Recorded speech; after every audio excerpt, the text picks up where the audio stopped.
तो last lecture में हमने कहाँ कंप्लीट किया था, एडियाबेटिक प्रोसेस को हमने कंप्लीट देख लिया था। उस एडियाबेटिक प्रोसेस में हमने एक सिंबल देखा था जिसका नाम क्या था, बोलो, गामा। उस गामा को क्या बोलते हैं, वेरी गुड।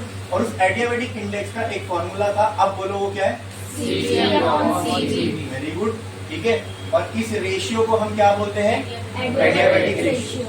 अब हमने एग्जांपल लिया था ये वाला, ठीक है, एक सिलेंडर है, एक पिस्टन है, इसमें क्या है, गैस है। Now depending on this gas, cylinder में गैस कौन सी है, उससे किसकी वैल्यू पे फर्क पड़ेगा, गामा की, ठीक है। तो फॉर मोनो एटॉमिक गैसेस, ठीक है, उनके लिए जो गामा की वैल्यू होगी दैट विल बी 5/3, क्या होगी, ठीक है।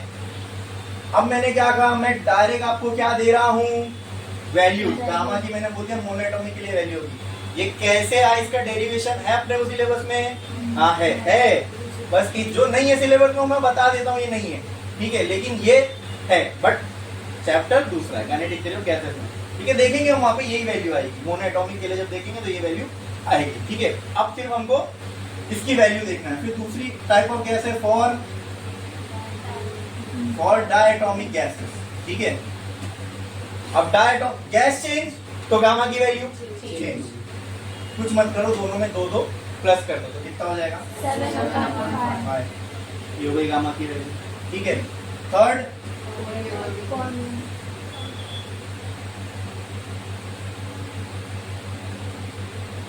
गामा विल भी एक बढ़ा दो,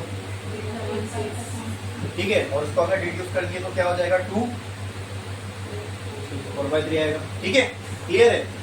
अच्छा, अब तो सर इसके अंदर डेरिवेशन नहीं है, ये इस चैप्टर का टॉपिक है, तो फिर हम लोग इसको क्यों कर रहे हैं, क्योंकि भाई, ठीक है, हाँ, आपको एग्जाम में, ठीक है, या फिर हम लोग ऐसे प्रॉब्लम के अक्रॉस आ सकते हैं जहां पे हमको क्वेश्चन में ये बोला होगा द प्रोसेस इज एडियाबेटिक, ठीक है, and the gas is diatomic. Cylinder के अंदर जो गैस है वो डायटोमिक है, और ये गैस किसमें चली गई, किसमें चली गई, कोई एक प्रोसेस में, एडियाबेटिक प्रोसेस में चली गई। किसमें चली गई, मतलब ये गैस डायटोमिक गैस है सिलेंडर के अंदर, और ये एडियाबेटिक प्रोसेस परफॉर्म कर रही है। कितना क्लियर है। और क्वेश्चन में कहा गया इसका वर्क डन फाइंड करो, या अगर नीट या जेईई में इसका ऐसा कोई क्वेश्चन आया तो वर्क डन इसमें से क्या करेक्ट है वो बताओ, 4 ऑप्शन दिए रहेंगे। तो आप जाके देखो एडियाबेटिक प्रोसेस के वर्क डन में क्या गामा आता है, देखो, yes.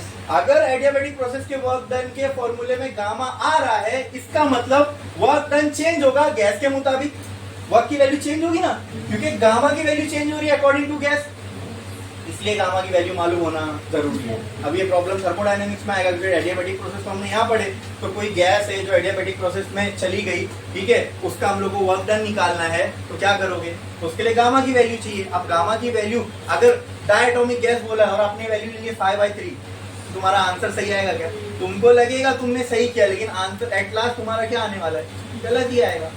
इसलिए हम लोगों को ये वैल्यूज मालूम होना जरूरी है। क्लियर है, समझ में आया, करो कॉपी, ठीक है।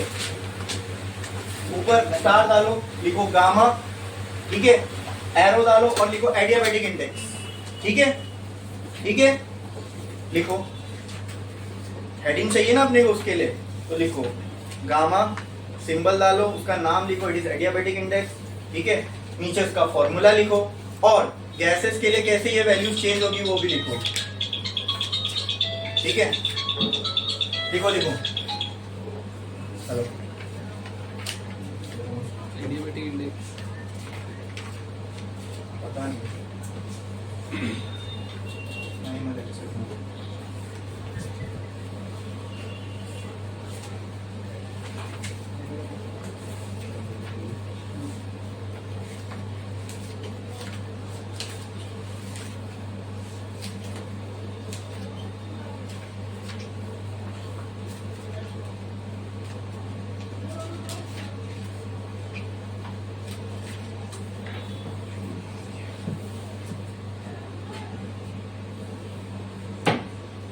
रिमोट है इसकी ना।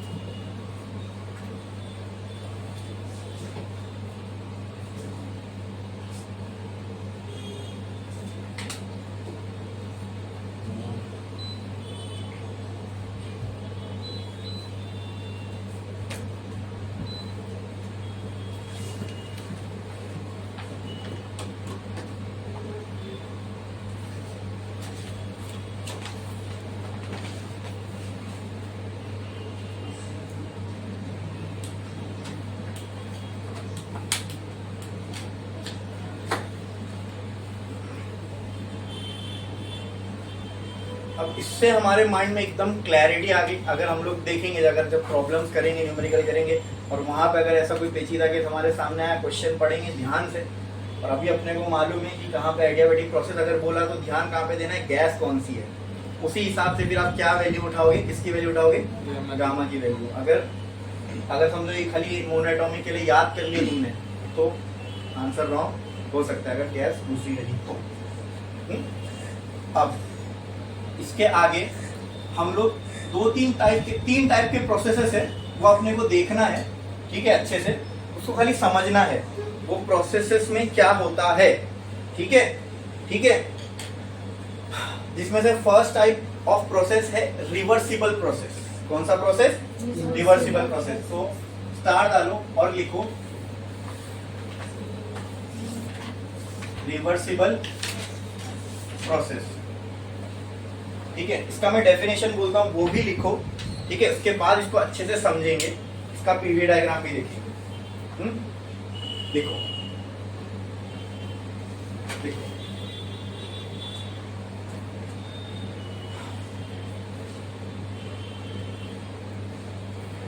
a process which can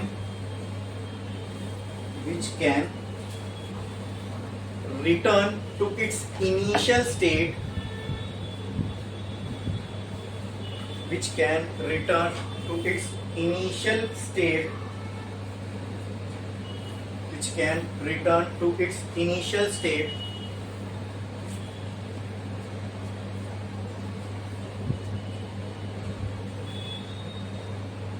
following the exact same path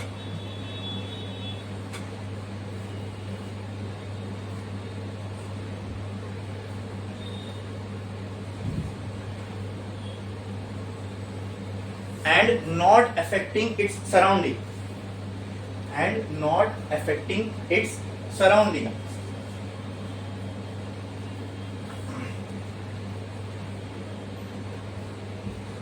Such a process is called as reversible process. Reversible process.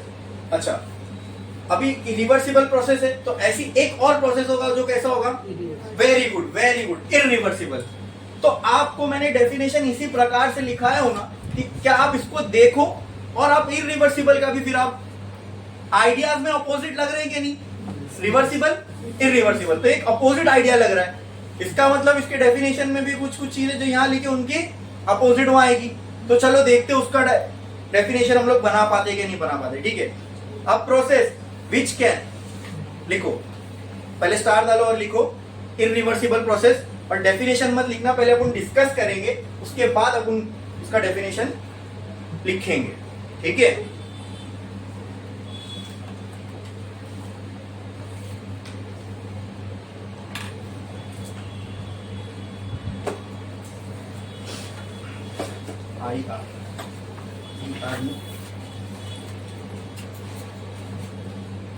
ठीक है। हाँ, अब इसका डेफिनेशन क्या लिखा था हमने? A process which can return to its initial state following the exact same path, ठीक है। तो इसका अगर वो प्रोसेस अपने इनिशियल स्टेट पे वापस जा सकता है फॉलोइंग द सेम पाथ, अगर ये इरिवर्सिबल है तो यहां पे क्या होगा? ये अपनी इनिशियल स्टेट पे जा सकता है लेकिन it cannot follow the exact same path. तो इसके लिए हम डेफिनेशन कैसे बना सकते हैं? A process which can return to its initial state but cannot follow the exact same path, ठीक है, ठीक है। फिर आगे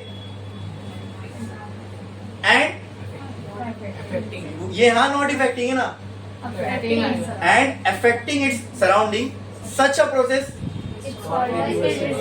चलो लिखते हैं, ठीक है, फिर उसको समझेंगे अच्छे से। A process which can return to its initial state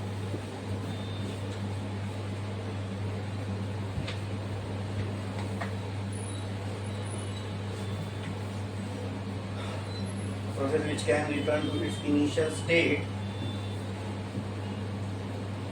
but cannot follow the exact same path, but cannot follow the exact same path। ऐसा लिख दो, थोड़ा सा ऐड कर दो इसमें, exact same path while returning, while returning, while returning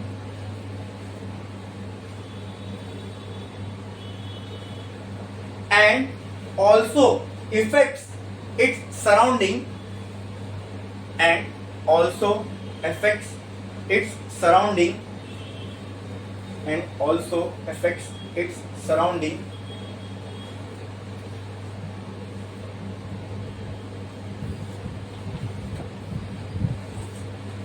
such a process is called as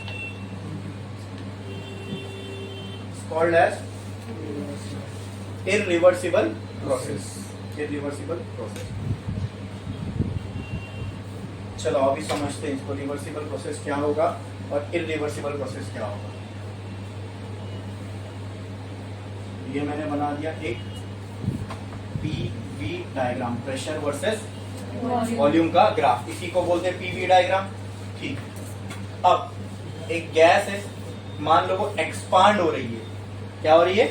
तो अगर कोई गैस एक्सपांड हो रही है तो इनिशियली उसका प्रेशर कम होगा कि ज्यादा होगा? कम होगा, और वॉल्यूम ज्यादा होगी। ठीक है, ठीक है, ठीक है। फिर से सोचो, कोई चीज एक्सपांड हो रही है तो इनिशियली उसका प्रेशर ज्यादा होगा कि कम होगा? एक्सपांड हो रही है तो इनिशियली प्रेशर कम होगा, तो एक्सपांड होने पे और कम हो जाएगा। सिंपल है ना भाई, कोई चीज फैल रही है तो उसमें से प्रेशर रिलीज होगा कि बढ़ेगा? Simple, release. और रिलीज होएगा मतलब प्रेशर कम कोई चीज तभी हो सकती है ना जब पहले। तो अब वापस से उस सवाल का जवाब दो, अगर एक्सपांड हो रही है कोई गैस तो इनिशियली प्रेशर आप कैसे बोल दिए ज्यादा होगा? अब तक तो बोल रहे थे कम होगा। सिंपल लॉजिक है ना, कोई चीज एक्सपांड हो रही है, रिलीज हो रही है, ठीक है, उस पर प्रेशर कम होगा, प्रेशर कम होगा। अगर प्रेशर कम हो रहा है उसके रिलीज होने पे, एक्सपांड होने पे, तो इनिशियली क्या रहा होगा? ज्यादा। तो कोई चीज एक्सपांड हो रही है, कोई गैस एक्सपांड हो रही है तो इनिशियली उसका प्रेशर ज्यादा रहा होगा। अगर प्रेशर ज्यादा होगा तो वॉल्यूम कम रही होगी, ठीक है, जगह कम रही होगी, ठीक है। मान लो ये प्रेशर था, ये इतनी वॉल्यूम है इसकी V1 और इस वॉल्यूम पे इसका प्रेशर है, ये पिस्टन पीछे हुआ, ठीक है, तो वॉल्यूम क्या हो गई? बढ़ गई। पहले इतनी वॉल्यूम थी, अब इतनी वॉल्यूम हो गई, let's say this volume is, तो प्रेशर भी क्या हो जाएगा? बढ़ जाएगा। अरे कैसे बढ़ेगा? कम होगा ना, जगह ज्यादा मिल गई अब गैस को, तो प्रेशर कम हो जाएगा। कम होगा मतलब चेंज तो होगा। लेट दिस बी P2, है ना। मैं हमेशा आपको वो एग्जांपल देता हूँ, अपने आप को इमेजिन करो, आप इतने लोग हो, ठीक है, मैंने एक रूम लिया जो इससे 4 गुना छोटा है, मतलब मैंने वॉल्यूम कम कर दिया, और आप ही सारे लोगों को छोटे से रूम में ठूस दिया, तो आपको प्रेशर महसूस होगा? मतलब आपको ऐसा लगेगा आपके ऊपर प्रेशर पड़ रहा है, तो आपके ऊपर प्रेशर बढ़ गया। क्यों बढ़ गया? मैंने वॉल्यूम कम कर दिया। तो प्रेशर जब ज्यादा होता है तो हम ये लॉजिकली समझ सकते हैं कि वहां वॉल्यूम क्या होगी? कम होगी, ठीक है। अब इस रूम की 4 गुना बड़ी जगह ले लिया मैंने, और आप ही लोगों को उस उतनी बड़ी जगह में छोड़ दिया। अब आप पे प्रेशर महसूस होगा क्या? ये क्यों हुआ? वॉल्यूम बढ़ गई, जगह ज्यादा हो गई। आई बात समझ में? क्लियर है? तो वॉल्यूम बढ़ेगी तो प्रेशर कम होगा। अब हम बात करें एक्सपांशन की, तो जो सेकंड वाला केस था, रूम बड़ा कर दिया मैंने, मतलब एक्सपांड कर दिया इस रूम को। जब मैंने रूम को छोटा कर दिया मतलब मैंने कॉम्प्रेस कर दिया इस रूम को, जगह को कॉम्प्रेस कर दिया उस केस। और सेकंड केस में जगह को एक्सपांड कर दिया। जब जगह एक्सपांड किया प्रेशर कम हो गया, लेकिन उस चक्कर में वॉल्यूम बढ़ गई। जब जगह को कंप्रेस किया तो प्रेशर बढ़ गया, लेकिन वॉल्यूम कम हो गई। कम हो गई। आई बात समझ में? वही कह रहा हूं, ये गैस एक्सपांड हो रही है, एक्सपांड हो रही है तो प्रेशर रिलीज होगा, प्रेशर कम होगा, प्रेशर कम होगा तो पहले क्या रहा होगा? ज्यादा। प्रेशर जब ज्यादा होता है तो वॉल्यूम कम होती है, बराबर? ठीक है, तो प्रेशर ज्यादा वॉल्यूम कम, इधर ही बनाऊंगा ना मैं। देखो यहाँ पे प्रेशर ज्यादा होगा, यहाँ पे वॉल्यूम कम होगी, तो यहाँ ऊपर एक डॉट बना दिया मैंने, लेट दिस बी 1। ठीक है, ठीक है। फिर जब ये एक्सपांड हो गया तो प्रेशर कम हो जाएगा और वॉल्यूम, तो प्रेशर कम और वॉल्यूम ऐसा बनाओ, चलेगा? देखो धीरे धीरे जब ये ग्राफ में मैं जाऊंगा तो यहाँ देखूंगा तो देखो प्रेशर कम हो गया, वॉल्यूम पहले इतनी थी, ये थी V1 वॉल्यूम, ठीक है, वॉल्यूम इतनी थी। अब अगर डॉट बनाऊंगा तो यहाँ मतलब वॉल्यूम बढ़ गई। अगर मैं यहाँ देखूं तो यहाँ प्रेशर और कम हो गया, पहले इतना था अब इतना हो गया, और वॉल्यूम पहले इतनी थी अब और इतनी हो गई।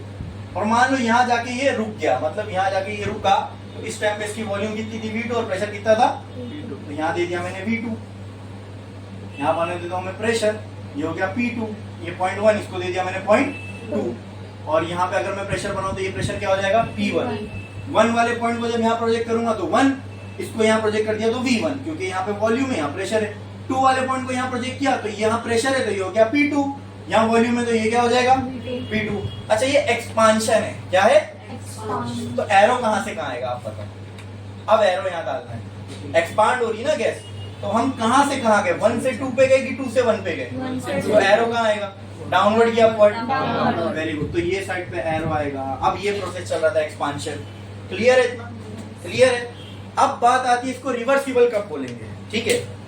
अब समझो, मैंने क्या किया, इस गैस को एक्सपांड करना चालू किया, एक्सपांड करना चालू किया। लेट से ये गैस थी 100 बार पे, 100 बार प्रेशर पे, ठीक है?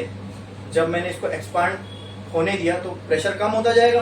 लेट से 100 से 195, फिर 190, फिर 85, फिर 80, समझ में आ रहा है? हाँ, फिर 75, फिर 70, ऐसा करते करते लेट से ये जो प्रेशर था ये 50 था, यहाँ पे लेट से या मान लो 30 बार प्रेशर पे, यहाँ था 100 बार प्रेशर और यहाँ पे कितना था? 30 बार। ऐसे 5 कम होते थे, ये पहुंचा 30 बार पे। यहाँ खाली समझने के लिए मैं ये वैल्यूज दे रहा हूँ, क्लियर है? तो 5 का ड्रॉप लेते हुए आया और 30 बार तक पहुंचा, इतना क्लियर है? ठीक है। Same way with volume, volume बढ़ रही थी, तो लेट से पहले ये वॉल्यूम थी 1 मीटर क्यूब, फिर हुई 2 मीटर क्यूब, फिर 3, 4, 5, ऐसे 10 तक वॉल्यूम बढ़ी। लेट से यहाँ से 1 थी, यहाँ 10 तक वॉल्यूम बढ़ी। बोलो इतना क्लियर है? हाँ, तो मतलब वॉल्यूम बढ़ी यानी ये पिस्टन पीछे गया होगा। हाँ हाँ। अब मुझे इसको इनिशियल स्टेट पे वापस ले जाना है, मतलब प्रेशर फिर से 100 करना है और वॉल्यूम फिर से 1 मीटर क्यूब करनी है। अब क्या करूंगा? कंप्रेस करूंगा। एग्जैक्टली, तो कंप्रेस करने के लिए वॉल्यूम को क्या करना पड़ेगा? बढ़ाना पड़ेगा कि कम करना पड़ेगा? बोलो बोलो बोलो बोलो। वेरी गुड, कम करना पड़ेगा। कंप्रेस करने के लिए वॉल्यूम को, इस पिस्टन को अब राइट में मूव करूं कि लेफ्ट में मूव करूं?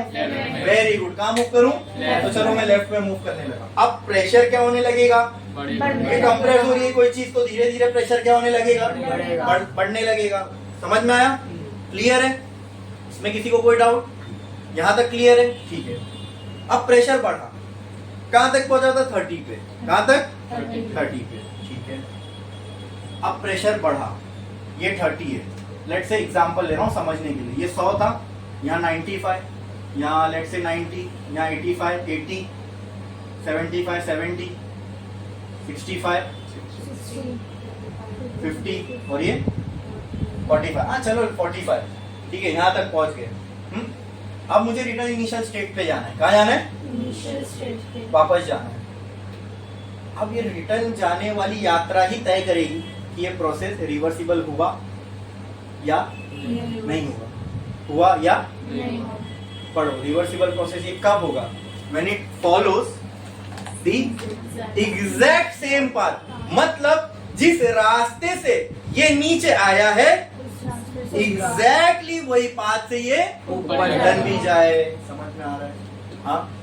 अब ये 45 बार पे तो पहुंच गया। अब मैं इसको कंप्रेस किया, ठीक है। 45 से पहले रीडिंग कौन सी थी? 40। फिर कौन सी थी?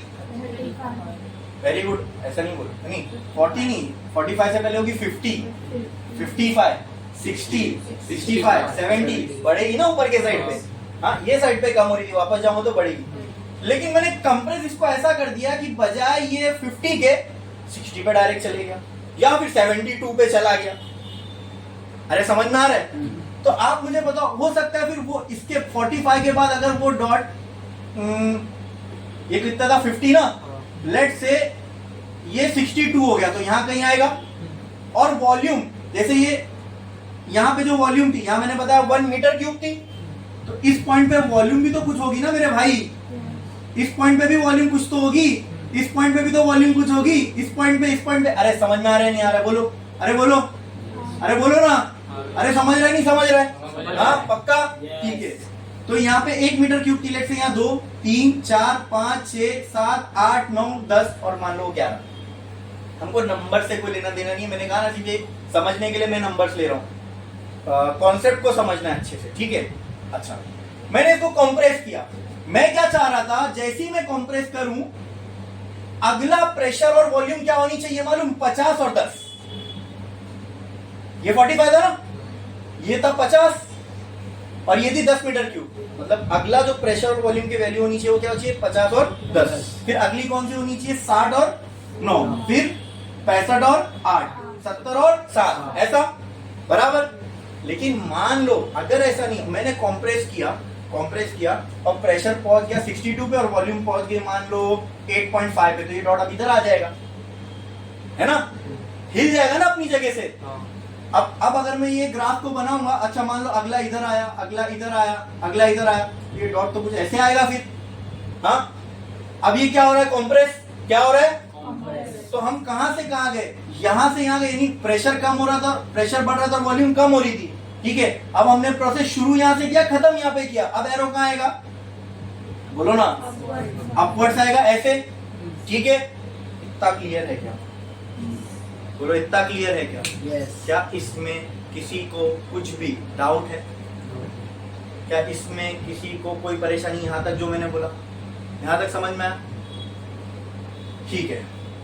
तो अगर ये रिटर्न जाते टाइम एग्जैक्टली वही प्रेशर और वही वॉल्यूम अटेन करते हुए जाता जो ये अटेन करते हुए आया था, यस, तब मैं इस प्रोसेस को क्या बोल सकता था? It is a reversible process, ठीक है। अब टेक्स्ट बुक में इसका एक एग्जांपल ऐसे है कि melting of ice. Ice solid है, मेल्ट हुई, वेपर बनी, टेम्परेचर बढ़ाते जाओगे। अब इसको आप रिवर्स भी कर सकते हो।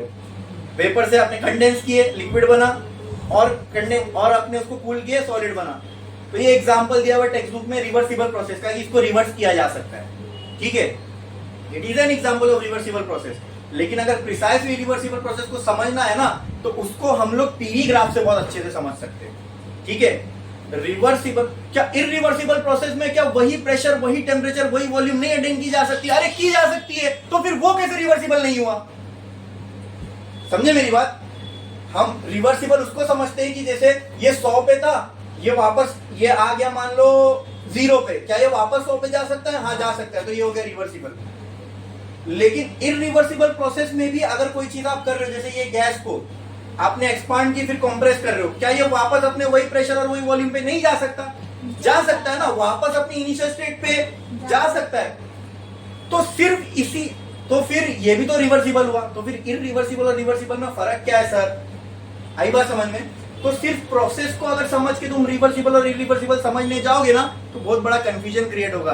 क्योंकि आप कहीं कहीं पे देखोगे इरिवर्सिबल प्रोसेस भी वापस अपने प्रेशर टेम्परेचर पे आ सकते हैं। तो अब यहां पे आता है कंफ्यूजन। मैंने क्या कहा? रिवर्सिबल एक चीज समझ में आती है, एक चीज यहां गई वापस इधर आ गई, तो ये हो गया रिवर्सिबल। एक चीज यहां गई वापस यहां आ ही नहीं सकती, तो सिंपल लॉजिक ये कहता है कि वापस इधर आ नहीं सकती। मैं क्या बोल रहा हूं? इरिवर्सिबल प्रोसेस में भी, ठीक है, सिस्टम अपने इनिशियल स्टेट पे वापस आ सकता है। स्टेट का मतलब क्या? प्रेशर, टेम्परेचर, वॉल्यूम, ठीक है। यानी जो इनिशियली उसका प्रेशर वॉल्यूम था उस पे आ सकता है। किसमें? इरिवर्सिबल प्रोसेस में। तो बोलोगे सर ये क्या कह रहे सर आप, हाँ ये तो फिर रिवर्सिबल हो गया। अगर वो वापस आ सकता है रिवर्स में अपनी जगह जहां पे वो था, तो ये तो रिवर्सिबल प्रोसेस हो गया। ठीक है, ये बारीक चीजें हैं, ये मोस्टली लोग डिस्कस नहीं करते या बताते नहीं है, और टेक्स्ट बुक में भी इसको इतना डीपली नहीं एक्सप्लेन किया गया है। ठीक है, एग्जाम्पल दिए गए, लेकिन अगर आप उसको समझने जाओगे और देखोगे इरिवर्सिबल प्रोसेस का डायग्राम देखना। ठीक है, 88 पेज नंबर निकालो, 88 89 बोलो जल्दी जल्दी जल्दी जल्दी। वैसे मुझे टेक्स्ट बुक की जरूरत पड़ती नहीं है, लेकिन आपको खाली दिखाने के लिए मैं आपको खुलवा रहा हूँ। ठीक है, पेज नंबर 88 है, 88 पे रिवर्सिबल का डायग्राम है और 89 पे इरिवर्सिबल का। जाके देखो इरिवर्सिबल प्रोसेस में क्या वो B to A गया एरो, अच्छा B से A गया, मतलब A से प्रोसेस शुरू हुआ था। इरिवर्सिबल 89 वाला देखो, A से प्रोसेस शुरू हुआ, A से B गया और B से वापस नीचे डायग्राम पढ़ो किसका है, पीवी डायग्राम ऑफ। आप समझ रहे मैं क्या कहना चाह रहा हूं, बोल इरिवर्सिबल रहे तो लॉजिक क्या कहता है, अगर ये इरिवर्सिबल है तो ये वापस अपने स्टेट पे है, इरिवर्सिबल है तो वापस अपने स्टेट पे, इरिवर्सिबल है तो वापस अपने स्टेट पे, और रिवर्सिबल है तो अभी मैं ये कह रहा हूं ना, लेकिन अगर लॉजिक से अगर हम लोग ये बात को समझे कि रिवर्स, अगर कोई चीज को मैं आगे किया और वापस उस जगह पे लेके आ गया, तो ये तो क्या रिवर्सिबल। इरिवर्सिबल इसको कब बोलूंगा, जब ये वापस अपने जगह पर या उसी स्टेट पर नहीं आ सकता, राइट ना। लेकिन यहाँ पे क्या हो रहा है, आ रहा है, मैं वो तो देख के आप बता रहे हो कि यहाँ आ सकता है। ठीक है, तो फिर ये रिवर्सिबल जैसा ही लग रहा है। हाँ, वापस से रिवर्सिबल, कोई चीज रिवर्सिबल है। ठीक है, तो लॉजिकली अगर उसको समझे तो मान लो वो 10 बार और 1 मीटर क्यूब से स्टार्ट हुई थी, कोई तो एक प्रेशर वॉल्यूम पे गई, वापस 10 बार और 1 मीटर क्यूब पे आ गई, तो ये तो हो गया रिवर्स। एक और प्रोसेस है, वो भी 10 बार और 1 मीटर क्यूब से स्टार्ट हुआ था, गया और वापस आ गया 10 बार और 1 मीटर क्यूब पे, तो फिर क्या ये भी रिवर्सिबल जैसा नहीं लग रहा।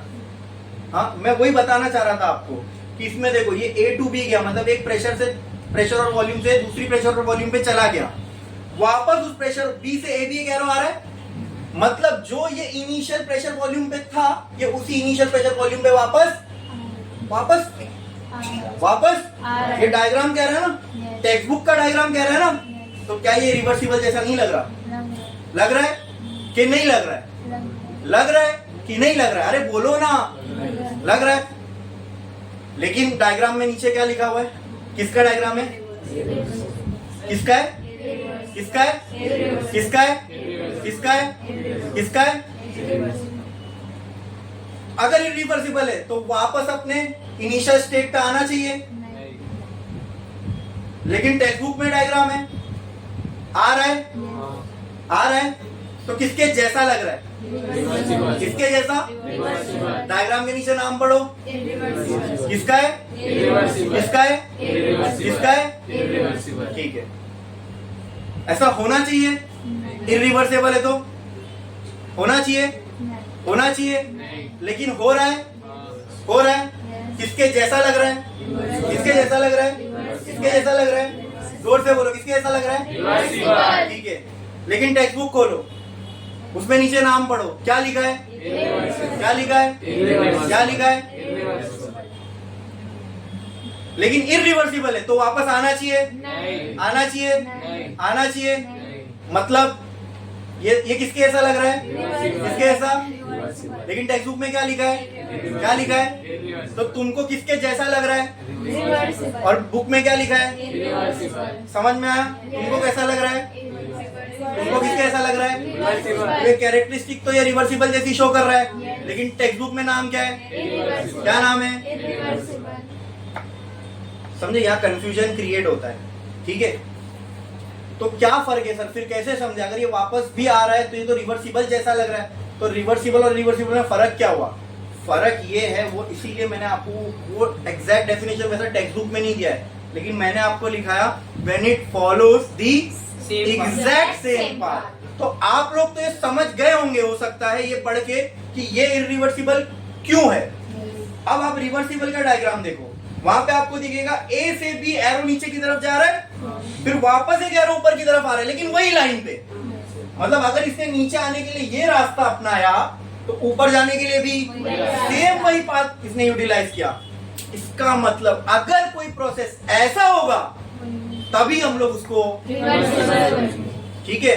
ये अब मैं आपको बता रहा हूं, इसके लिए आपका ये कंफ्यूजन क्लियर हो गया। लेकिन 90% लोगों को रिवर्सिबल और इरिवर्सिबल में ये चीज मालूम ही नहीं रहती है कि इस मतलब ये एग्जैक्टली इसको रिवर्सिबल क्यों बोल रहे हैं और उसको इरिवर्सिबल क्यों बोल रहे हैं। चलो रिवर्सिबल एक बार समझ में भी आ जाता है कि इनिशियल स्टेट और इनिशियल स्टेट पे वापस आ गया ये, ठीक है, तो वो तो इरिवर्सिबल में भी हो रहा है। तो क्या चीज है जो इनको अलग कर रही है? पाथ, जो ये पाथ फॉलो कर रहे हैं, ठीक है। अगर जो पाथ इसने रिटर्न जाने के लिए लिया वो एग्जैक्टली सेम है जो नीचे आने के लिए लिया था, ठीक है, तब वो प्रोसेस क्या कहलाएगा? और अगर वो पाथ चेंज हो गया तो that process will be reversible process. आई बात समझ में? ठीक है। अभी जैसे एग्जांपल, इसको मैंने कंप्रेस किया, अब मैं इसको इतना कंट्रोल्ड वे में कंप्रेस कर रहा हूं ना कि एग्जैक्टली मुझे प्रेशर 55 का मिले और वॉल्यूम 10 का मिले, ठीक है। फिर मैंने क्या किया? और थोड़ा सा कंप्रेस किया। क्या किया? और थोड़ा सा कंप्रेस किया ताकि मुझे प्रेशर 60 का मिले और वॉल्यूम 9 की मिले। अब ये बहुत ध्यान से किया जा रहा है। आई बात समझ में? तो इसको करने में क्या लगेगा? टाइम लगेगा कि नहीं लगेगा? क्योंकि आप कोई चीज को आप बहुत कंट्रोल्ड वे में, यस ध्यान से कर रहे हो। आई बात समझ में? So this type of reversible process takes very long time, ठीक है, ठीक है। एक और चीज हमने कहा कि ये करते वक्त ये अगर कोई प्रोसेस रिवर्सिबल है, मान लो कि अगर ये रिटर्न जाने के लिए भी यही सेम पाथ यूटिलाइज कर रहा है तब तो ये रिवर्सिबल हुआ। एक और चीज मैंने आपसे कहा था कि ये जो है अपने सराउंडिंग को इफेक्ट नहीं करना चाहिए। क्या क्या नहीं करना चाहिए? इफेक्ट नहीं करना चाहिए, ठीक है। तो ये कब होगा आप समझो। जो लोग नहीं थे उनको ये चीज समझ में नहीं आएगी, लेकिन जो थे उनको समझ में आएगा। थर्मोडायनेमिक इक्विलिब्रियम क्या होता है, ठीक है। जब एक बॉडी कौन कौन से इक्विलिब्रियम में हो तो हम उसको थर्मोडायनेमिक इक्विलिब्रियम में है ऐसा बोल सकते हैं। पहला कौन सा था? 3 टाइप के इक्विलिब्रियम थे, ठीक है। पहला कौन सा था? नहीं याद हो तो देख के बताओ, ठीक है। थर्मोडायनेमिक इक्विलिब्रियम होने के लिए किसी एक सिस्टम का कौन कौन से इक्विलिब्रियम में होना जरूरी है? कौन सा था वो? पहला इक्विलिब्रियम, वेरी गुड, हाँ, पहला मैकेनिकल, फिर केमिकल और फिर अगर कोई सिस्टम ये तीनों इक्विलिब्रियम अटेन कर रहा है तो क्या मैं बोल सकता हूं वो थर्मोडायनेमिक इक्विलिब्रियम में भी। मैकेनिकल इक्विलिब्रियम का मतलब क्या? नेट फोर्स पूरी बॉडी पे क्या होना चाहिए? 0। केमिकल इक्विलिब्रियम का मतलब क्या? अंदर कोई केमिकल रिएक्शन। और थर्मल इक्विलिब्रियम का मतलब क्या? सिस्टम के अंदर हर जगह पर टेम्परेचर क्या होना चाहिए? सेम। अब एक रिवर्सिबल प्रोसेस तभी हो सकता है जब ये हर पॉइंट पे थर्मोडायनेमिक इक्विलिब्रियम अटेन करते हुए जाए। अब ये कैसे हो सकता है? उस केस में तो ऐसा हो नहीं पाएगा। अब यहाँ ध्यान दो, मैं एक ऐसा सिस्टम ले रहा हूँ, ध्यान दो, ये है सिलेंडर, अच्छे से समझो इसको। ये एक सिलेंडर, ठीक है, ये है पिस्टन, ठीक है, और यहाँ पे भरी हुई है गैस। क्या भरी हुई है? गैस। ये पिस्टन ना नीचे जा रहा है ना ऊपर जा रहा है, इसका मतलब ये मैकेनिकल इक्विलिब्रियम में है। वो कैसे? क्योंकि सर ये गैस इसके ऊपर, ये पिस्टन नीचे की तरफ जितना फोर्स लगा रहा है उतना ही फोर्स गैस इसके ऊपर लगा रही है। तो नेट फोर्स यहाँ से 10 न्यूटन आ रहा है एग्जांपल, और यहाँ से 10 न्यूटन आ रहा है, तो ये दोनों एक दूसरे को क्या कर देंगे? Cancel out. तो नेट फोर्स इस पूरे सिस्टम में अब क्या है? 0। मतलब ये ना ऊपर जाएगा या ना ये। अगर गैस का फोर्स थोड़ा भी ज्यादा होता तो ये ऊपर जाता, अगर पिस्टन का फोर्स थोड़ा भी ज्यादा होता तो ये नीचे आ जाता। लेकिन ऐसा हो रहा है क्या? नहीं हो रहा है। इसका मतलब इस वक्त ये क्या है? मैकेनिकल इक्विलिब्रियम में। बोलो, समझा नहीं? बोलो, क्लियर है? समझ में आया? पक्का पक्का पक्का, ठीक है, समझ में आया? अब अंदर कोई केमिकल रिएक्शन भी नहीं हो रहा है तो दूसरे टाइप का इक्विलिब्रियम, केमिकल इक्विलिब्रियम में भी है ये।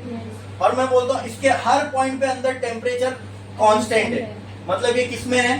थर्मल इक्विलिब्रियम में भी है। तीनों इक्विलिब्रियम में, मतलब क्या मैं बोल सकता हूँ? अब ये थर्मोडायनेमिक इक्विलिब्रियम में। हाँ, अच्छा, इनिशियली मैंने क्या किया? इसके ऊपर है ना ऐसे ये छोटे छोटे छोटे छोटे मैंने वेट्स रख दिए, वजन। लेकिन ऐसा नहीं 1 किलो एक साथ नहीं रखा, 1 किलो ही रखा, लेकिन 0.1 ग्राम की। जैसे 1 किलो है तो उसमें 100 ग्राम कितने होंगे? 10 ग्राम कितने होंगे? 100। और 1 ग्राम कितने होंगे? 1000। समझ में आ रही मेरी बात क्या हो रहा हूँ? इस पिस्टन के ऊपर मैंने 1 किलो ही रखा, मतलब 1000 ग्राम, लेकिन उसको मैंने 1-1 ग्राम के छोटे छोटे छोटे छोटे वजन में बांट के रखा। यानी इसके ऊपर से 1 ग्राम वाले कितने वजन है? 1000। कितने? 1000। ठीक है, रख दिया। और पिस्टन जो है अपनी इक्विलिब्रियम पोजीशन पे आ गया ना, मतलब पिस्टन ना नीचे जा रहा है ना ऊपर जा रहा है। इसका मतलब वो ऊपर का वेट और नीचे की गैस का फोर्स दोनों अब क्या बैलेंस है। जब ऐसा केस होगा तो क्या मैं इसको मैकेनिकल इक्विलिब्रियम में बोल सकता हूँ? यस। अंदर कोई केमिकल रिएक्शन नहीं हो रहा तो केमिकल इक्विलिब्रियम है? यस।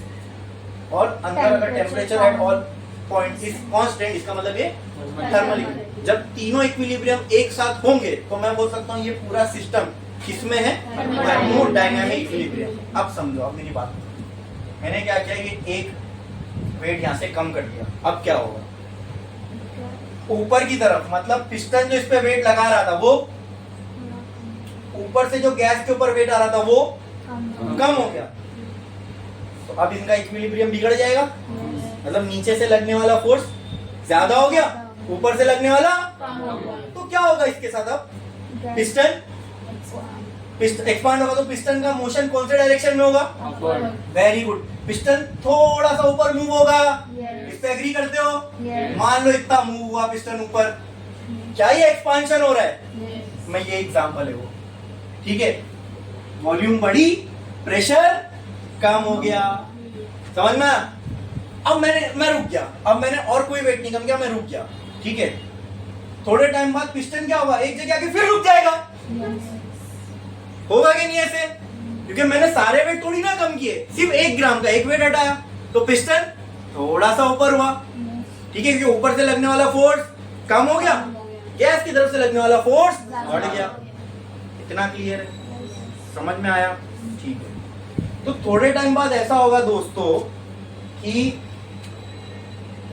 पिस्टन यहां आके फिर रुक जाएगा। अच्छा, जब ये वापस आके यहां रुका, जब ये हिला था तो कौन सा इक्विलिब्रियम डिस्टर्ब हो गया?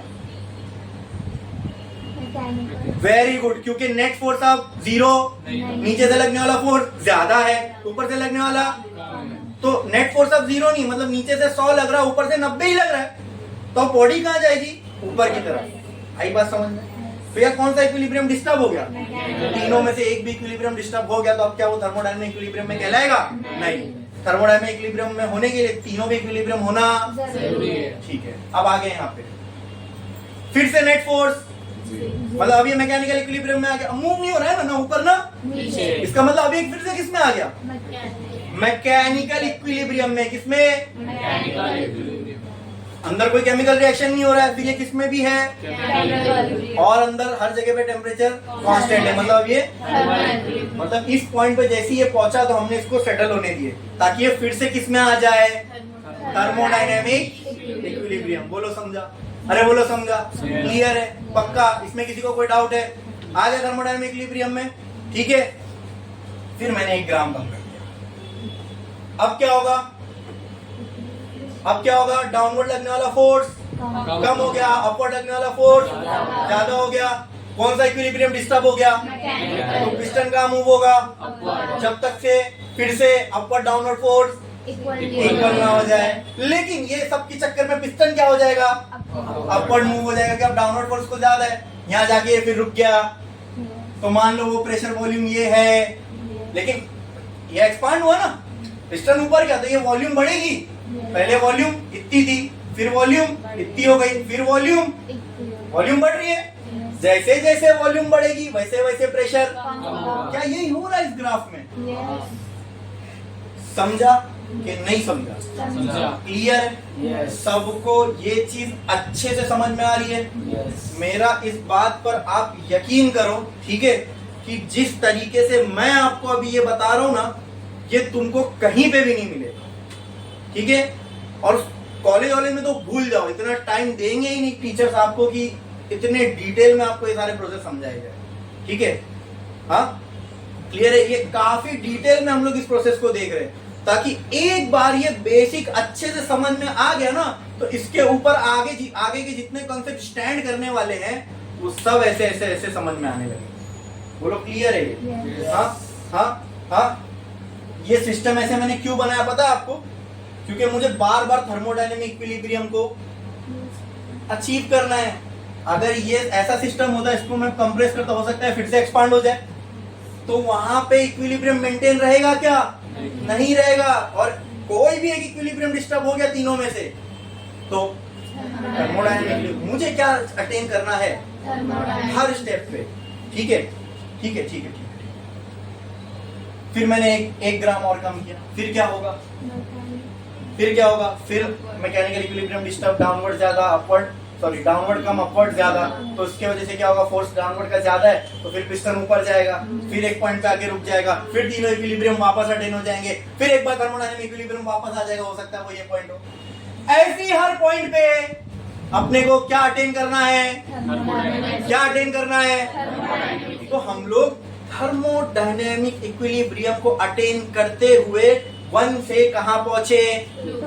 अब मुझे आप बताओ दोस्तों, ठीक है, दिल पे हाथ रख के सच सच बोलना, ये करने में टाइम लगेगा कि नहीं लगेगा? क्योंकि कितना कंट्रोल्ड वे में हम लोग इस प्रोसेस को कर रहे हैं कि हर बार तीनों भी इक्विलिब्रियम में होना चाहिए, तभी ये थर्मोडायनेमिक इक्विलिब्रियम में रहेगा। Means it is something which is done with extreme care and precision and a very controlled way। बराबर? तो इस सीधी सी बात है, कोई चीज को अगर हम लोग बहुत ध्यान से कंट्रोल वे में करें, उसको करने के लिए टाइम भी ज्यादा लगेगा। ठीक है ठीक है। और रिवर्सिबल प्रोसेस को आप ऐसे ही कर सकते हो। अच्छा, ये करने की वजह से ऐसे अगर हम किसी प्रोसेस को करें, तो क्या उस प्रोसेस की स्पीड स्लो हो जाएगी? क्या बहुत स्लो हो जाएगी? क्या मैं बोल सकता हूं बहुत बहुत बहुत बहुत स्लो हो जाएगी? अगर मैं इस 1 ग्राम के बदले 1 ग्राम का 1 करोड़वा हिस्सा, कितना तो भी ग्राम होगा, 0.000060 फिर 1, 1 ग्राम का 1 करोड़वा हिस्सा लूं और उतने वजन के ये प्लेट लगा दूं और हर 1000 साल में 1 प्लेट हटाऊं, तो ये जो एक्सपांशन की मैं बात कर रहा हूं 1 से 2 पे, ये होने में कितने साल लगेंगे? खरबों खरबों, 10 लाख, 1000 करोड़ साल लग जाएंगे, है ना? कितने भी हो तो इंफिनिटी समझ लो हमारे लिए। वो कॉन्सेप्ट इंफिनिटी जैसा हो गया। अरे वो नंबर होगा कितना भी, लेकिन हमारे लिए तो वो इनफाइनाइट ही हो गया ना। तो इस चीज को हम लोग ऐसा भी बोल सकते हैं कि ये इनफाइनाइट सिमिली। इनफाइनाइट सिमिली का मतलब होता है वो इनफाइनाइट तक बहुत छोटे छोटे छोटे छोटे हिस्से में हमने इसको बांट दिए। ठीक है। और इस वजह से इस प्रोसेस का एक नाम पड़ता है जिसको हम बोलते हैं क्वासी स्टैटिक प्रोसेस। अब इसमें आपको दिख रहा होगा क्वासी, ये एक वर्ड, और इसको मैं तोड़ता हूं 2 में, स्टैटिक। स्टैटिक का मतलब आप समझ गए हो, पहले ही बताया था, when something is at rest. जब हम किसी चीज को रेस्ट पे स्टडी करते हैं तो वो स्टैटिक में आता है। मतलब स्टैटिक अगर कोई चीज है, इसका मतलब वो किस पे होगी? रेस्ट पे। क्वासी का मतलब क्या होता है मालूम है? Very slow, infinitely small. अब यहाँ पे इनफाइनाइटली स्मॉल क्या है? अरे भाई ये जो वजन रख रहे ना हम लोग, ये कैसा रख रहे? Infinitely small. क्यों? क्योंकि जब भी मैं एक वजन हटाऊंगा, मेरा क्या नहीं बिगड़ना चाहिए? वो तभी हो सकता है जब वजन इतना कम होगा। 1 ग्राम भी हटाऊंगा ना, तो ये मुझे ऊपर जाता हुआ दिखेगा, तुम आंखों से पता ही नहीं लगा पाओ कि ऊपर गया। तभी तो इक्विलिब्रियम डिस्टर्ब। ठीक है। तो वो करने के लिए मैंने क्या किया? सुनो सुनो सुनो सुनो सुनो सुनो सुनो सुनो सुनो दोस्तों, वो करने के लिए मैंने क्या किया? इस 1 ग्राम का मैंने क्या किया? 1 करोड़वा हिस्सा लिया। कितना? 1 करोड़।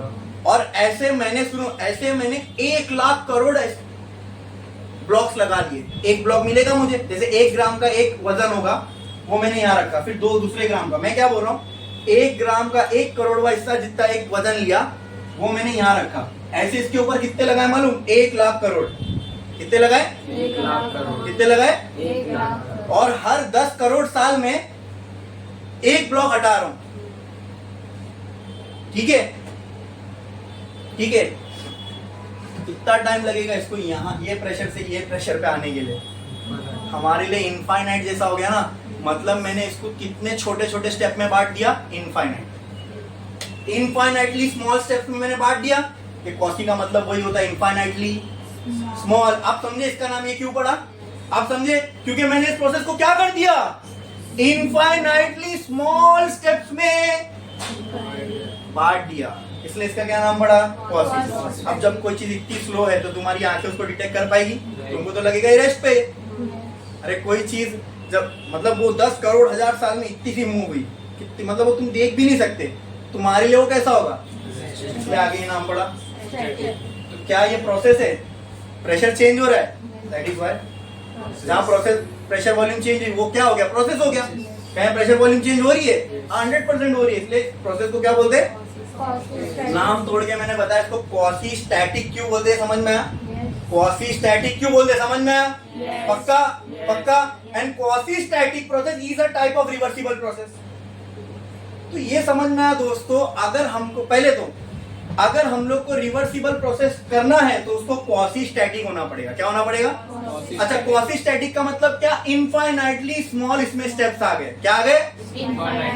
रीजन व्हाई, क्यों कर रही है इनफाइनाइटली स्मॉल स्टेप्स, हमने इसमें क्यों ऐड करे, क्यों? क्योंकि हमें 1 से 2 पे पहुंचना है। अरे वो तो पहुंचना ही था, लेकिन 1 से 2 पे कैसे पहुंचना है, एग्जैक्ट पाथ से, एग्जैक्ट पाथ को फॉलो करके, ठीक है, लेकिन वो कैसे होगा? यस जोर से बोलो। थर्मोडायनेमिक इक्विलिब्रियम को अटेन करोगे तभी, मतलब आपको 1 से 2 पे तो आना है, लेकिन क्या डिस्टर्ब नहीं होना चाहिए, क्या क्या 1 से 2 पे आना है। यहाँ पे ये सिस्टम किसमें था पूरा, कौन से इक्विलिब्रियम में, बोलो किसमें था, किसमें था, और 1 से 2 पे आना है तो क्या डिस्टर्ब नहीं होना चाहिए, बोलो जोर से, और जोर से बोलो, और जोर से बोलो। तुम क्लास के बाहर हो, हाँ, तो मुंह खोल के बोलने का, नहीं तो यहाँ से कर सीधा, ठीक है? क्या बोल रहा हूँ? हाँ, तुम्हारे पीछे कोई है? यहां पर ये सिस्टम किसमें था, बोलो किसमें था इनिशियली? हाँ, और इस स्टेप पे भी अपने को क्या चाहिए, इस पे भी क्या चाहिए, इस पे भी क्या चाहिए। अगर तुमको हर स्टेप पे थर्मोडायनेमिक इक्विलिब्रियम चाहिए, प्रेशर भी कम होना चाहिए, वॉल्यूम भी बढ़नी चाहिए, लेकिन साथ में एक चीज चिपकी हुई है, वो क्या, थर्मोडायनेमिक इक्विलिब्रियम खराब, थर्मोडायनेमिक इक्विलिब्रियम खराब नहीं होनी चाहिए। अब एक ही चीज की वजह से थर्मोडायनेमिक इक्विलिब्रियम खराब हो रहा है, वो ये वेट को सडनली हटाने से, ठीक है, नीचे और ऊपर का बैलेंस बिगड़ जा रहा है। अब अगर ये ना हो और प्रेशर भी कम हो, वॉल्यूम भी बढ़े, तो तुमको क्या करना पड़ेगा, इस प्रोसेस को इनफाइनाइटली स्मॉल पार्ट्स में डिवाइड करना पड़ेगा।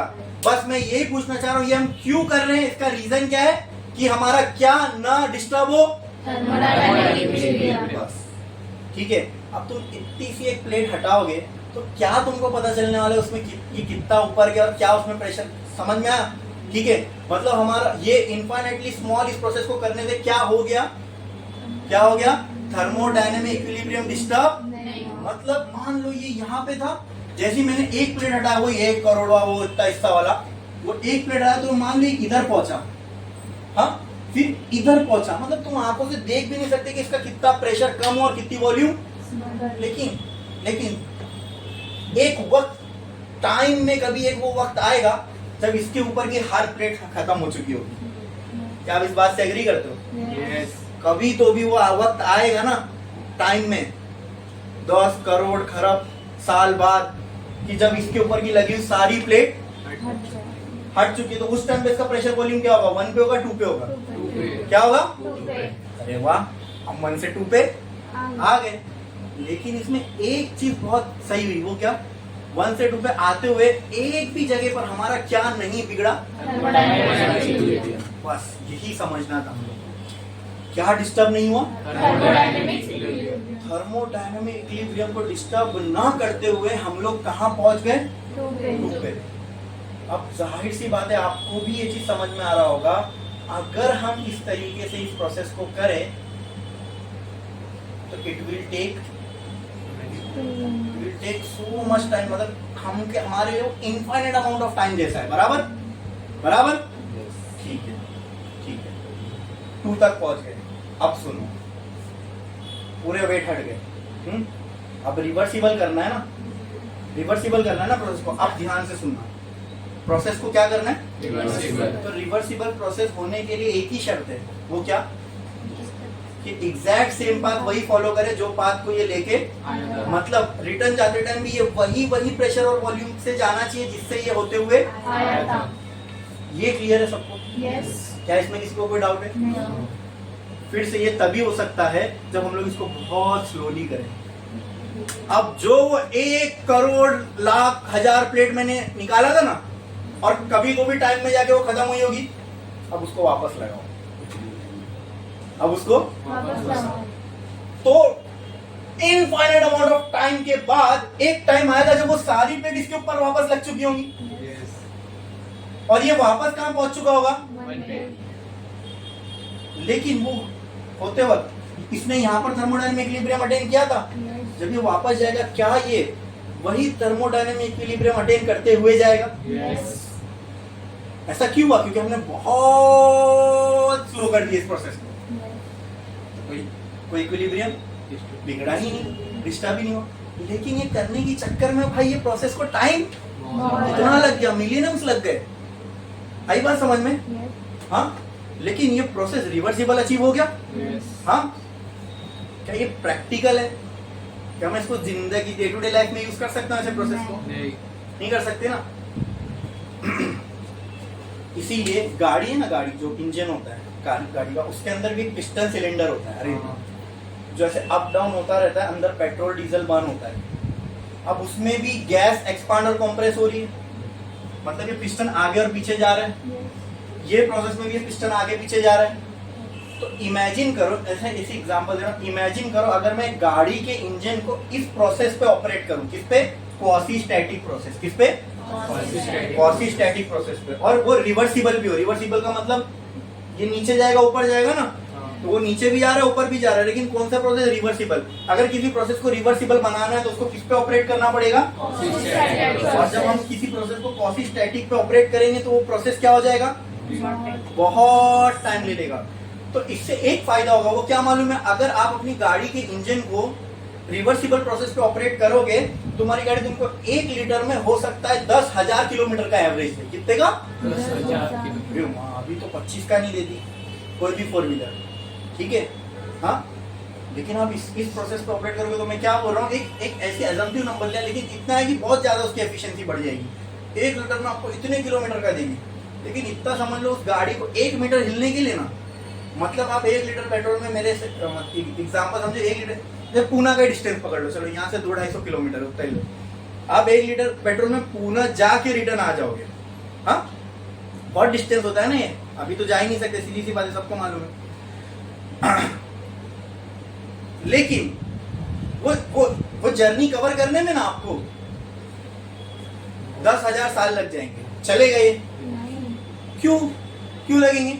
क्योंकि भाई वो पिस्टन हिलेगा इतना स्लो कि तुम्हारी गाड़ी 1 मीटर जाने में तुमको 100 साल लग गए।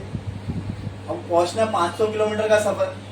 आ रही है बात, जब मैं इसको प्रैक्टिकल वे में अब इसको हम समझ रहे हैं, तो समझ में आ रहा है कि रिवर्सिबल, इससे हमको ये समझ में आएगा कि रिवर्सिबल प्रोसेस को हम रियल के सिनेरियो में नहीं यूज कर सकते। इसका मतलब it is an ideal process, it is an ideal process. Theoretical process है, पढ़ने वाला प्रोसेस है। रियल लाइफ में इसका कोई एप्लीकेशन मिलेगा नहीं तुमको, समझे। अगर हो गया इसका एप्लीकेशन तो क्या है, एफिशिएंसी तो बहुत बढ़ जाएगी उस मशीन की, लेकिन उसकी प्रैक्टिकलिटी खत्म हो जाएगी। कार को तुमने बनाया क्यों है? 1 लीटर पेट्रोल को ज्यादा देर तक यूज करने के लिए, कि पॉइंट ए से पॉइंट बी पे जल्दी जाने के लिए? तो उसके पर्पस ही खत्म हो गया ना, उसकी प्रैक्टिकलिटी खत्म हो गई उस चीज की।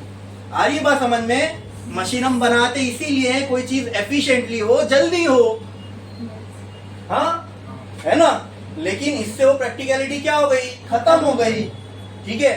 बट प्रोसेस समझ में आया? रिवर्सिबल प्रोसेस क्या होता है? रिवर्सिबल प्रोसेस वो होता है, एक बार पूरा इसकी समरी देख लेते हैं। रिवर्सिबल प्रोसेस क्या होता है ऐसा प्रोसेस जो अगर एक्सपांशन या कंप्रेशन किसी में भी हो रहा हो, ठीक है, तो जो पाथ फॉलो करके वो स्टेट 1 से स्टेट 2 पे आया है, वही एग्जैक्ट पाथ फॉलो करके वो स्टेट 2 से स्टेट, ये तभी हो सकता है जब वो बीच में क्या अटेन करते हुए आए, ये तभी हो सकता है सर जब वो ये थर्मोडायनामिक इक्विलिब्रियम अटेन करते हुए आए। अगर इसको आते हुए थर्मोडायनामिक इक्विलिब्रियम अटेन करते हुए आना है तो इसको कौन सा प्रोसेस फॉलो करके आना पड़ेगा, और ये करने की वजह से इसका जो प्रोसेस हो जाएगा ये कैसा हो जाएगा, बहुत ही स्लो हो जाएगा, ठीक है। अब इसको रिटर्न वही जाना है, तो ये भी तभी हो सकता है जब ये थर्मोडायनामिक इक्विलिब्रियम अचीव करते हुए जाए, और वो करने के लिए इसको कौन सा प्रोसेस फॉलो करने का, और that process is very slow, लेकिन होगा, मैं तो नहीं बोला नामुमकिन है, कभी तो भी टाइम में वो प्रोसेस पूरा कंप्लीट हो जाएगा, ये यहाँ से यहाँ भी आ जाएगा, यहाँ से यहाँ भी चला जाएगा, ठीक है। तो क्या इसने यहाँ से यहाँ आने में और रिटर्न जाने में एग्जैक्ट सेम पाथ फॉलो किया, yes, that is why we can say that such process is an reversible process. क्या बोल सकते हैं इसको? हाँ, अब मैं इसका एक और एग्जांपल लेता हूँ, ठीक है। रिवर्सिबल प्रोसेस पूरा समझना है, इसके अंदर ही हमने एक और प्रोसेस पढ़ लिया विच इज क्वासी-स्टैटिक प्रोसेस, ठीक है। मतलब अगर रिवर्सिबल प्रोसेस करना है तो वो क्वासी-स्टैटिक ही होगा। मेरी बात समझे? क्वासी-स्टैटिक समझे? क्वासी-स्टैटिक ऐसा प्रोसेस है जो इनफाइनाइटली स्मॉल स्टेप्स में डिवाइडेड हो, लेकिन ये इनफाइनाइटली स्मॉल स्टेप्स में डिवाइड करने से क्या बेनिफिट हो गया, बोलो? इनफाइनाइटली स्मॉल में डिवाइड करने से हमको बेनिफिट क्या मिला, वो उसका थर्मोडायनामिक इक्विलिब्रियम कभी भी डिस्टर्ब नहीं होगा, और यही हम चाहते हैं अगर रिवर्सिबल प्रोसेस को अचीव करना है तो, क्योंकि रिवर्सिबल प्रोसेस सिर्फ यहाँ से यहाँ आने को नहीं बोलते, ये रिटर्न भी वही एग्जैक्ट सेम, और वो करने के लिए हमको क्या करना पड़ेगा, थर्मोडायनामिक इक्विलिब्रियम अटेन करते हुए आना पड़ेगा, और वो करते हुए आना तो हमको कौन सा प्रोसेस अपनाना पड़ेगा, मतलब मैं ये बोल सकता हूँ मैंने रिटर्न आने के लिए भी क्वासी-स्टैटिक प्रोसेस यूज किया, रिटर्न जाने के लिए भी क्वासी-स्टैटिक प्रोसेस किया, लेकिन अगर ये पूरे प्रोसेस को देखूं फ्रॉम 1 टू रिटर्न 1 तो ये कौन सा प्रोसेस हो गया, रिवर्सिबल। अगर मैंने देखा हाँ वापस जाने के लिए वही पाथ से, क्या मतलब ये कौन सा प्रोसेस हो गया, रिवर्सिबल प्रोसेस, ठीक है। कौन सा प्रोसेस? तो अगर इस रिवर्सिबल प्रोसेस का हम लोग को सिंपल डायग्राम बनाना कहा तो क्या हम इसको ऐसे बना सकते हैं, देखो ये हो गया प्रेशर वर्सेस वॉल्यूम का डायग्राम, अरे बोलो क्लियर है, समझ में आया, ठीक है। यहाँ पे कोई प्रेशर होगा P1, यहाँ पे कोई वॉल्यूम होगी V1, ठीक है। इसका एक्सपांशन होगा तो प्रेशर बढ़ेगा, वॉल्यूम कम होगी, हाँ प्रेशर कम होगा तो इसका प्रेशर कम होके कहाँ पहुंच गया, P, तो वॉल्यूम बढ़ के कहाँ पहुंच गई, ये हो गया इसका एक्सपांशन। और अगर ये रिवर्सिबल है तो क्या होगा, बोलो? यही सेम बात, मतलब इसको मैं यहाँ से यहाँ भी बोल सकता हूँ, बोलो क्लियर है? मतलब 1 से 2 और 2 से 2,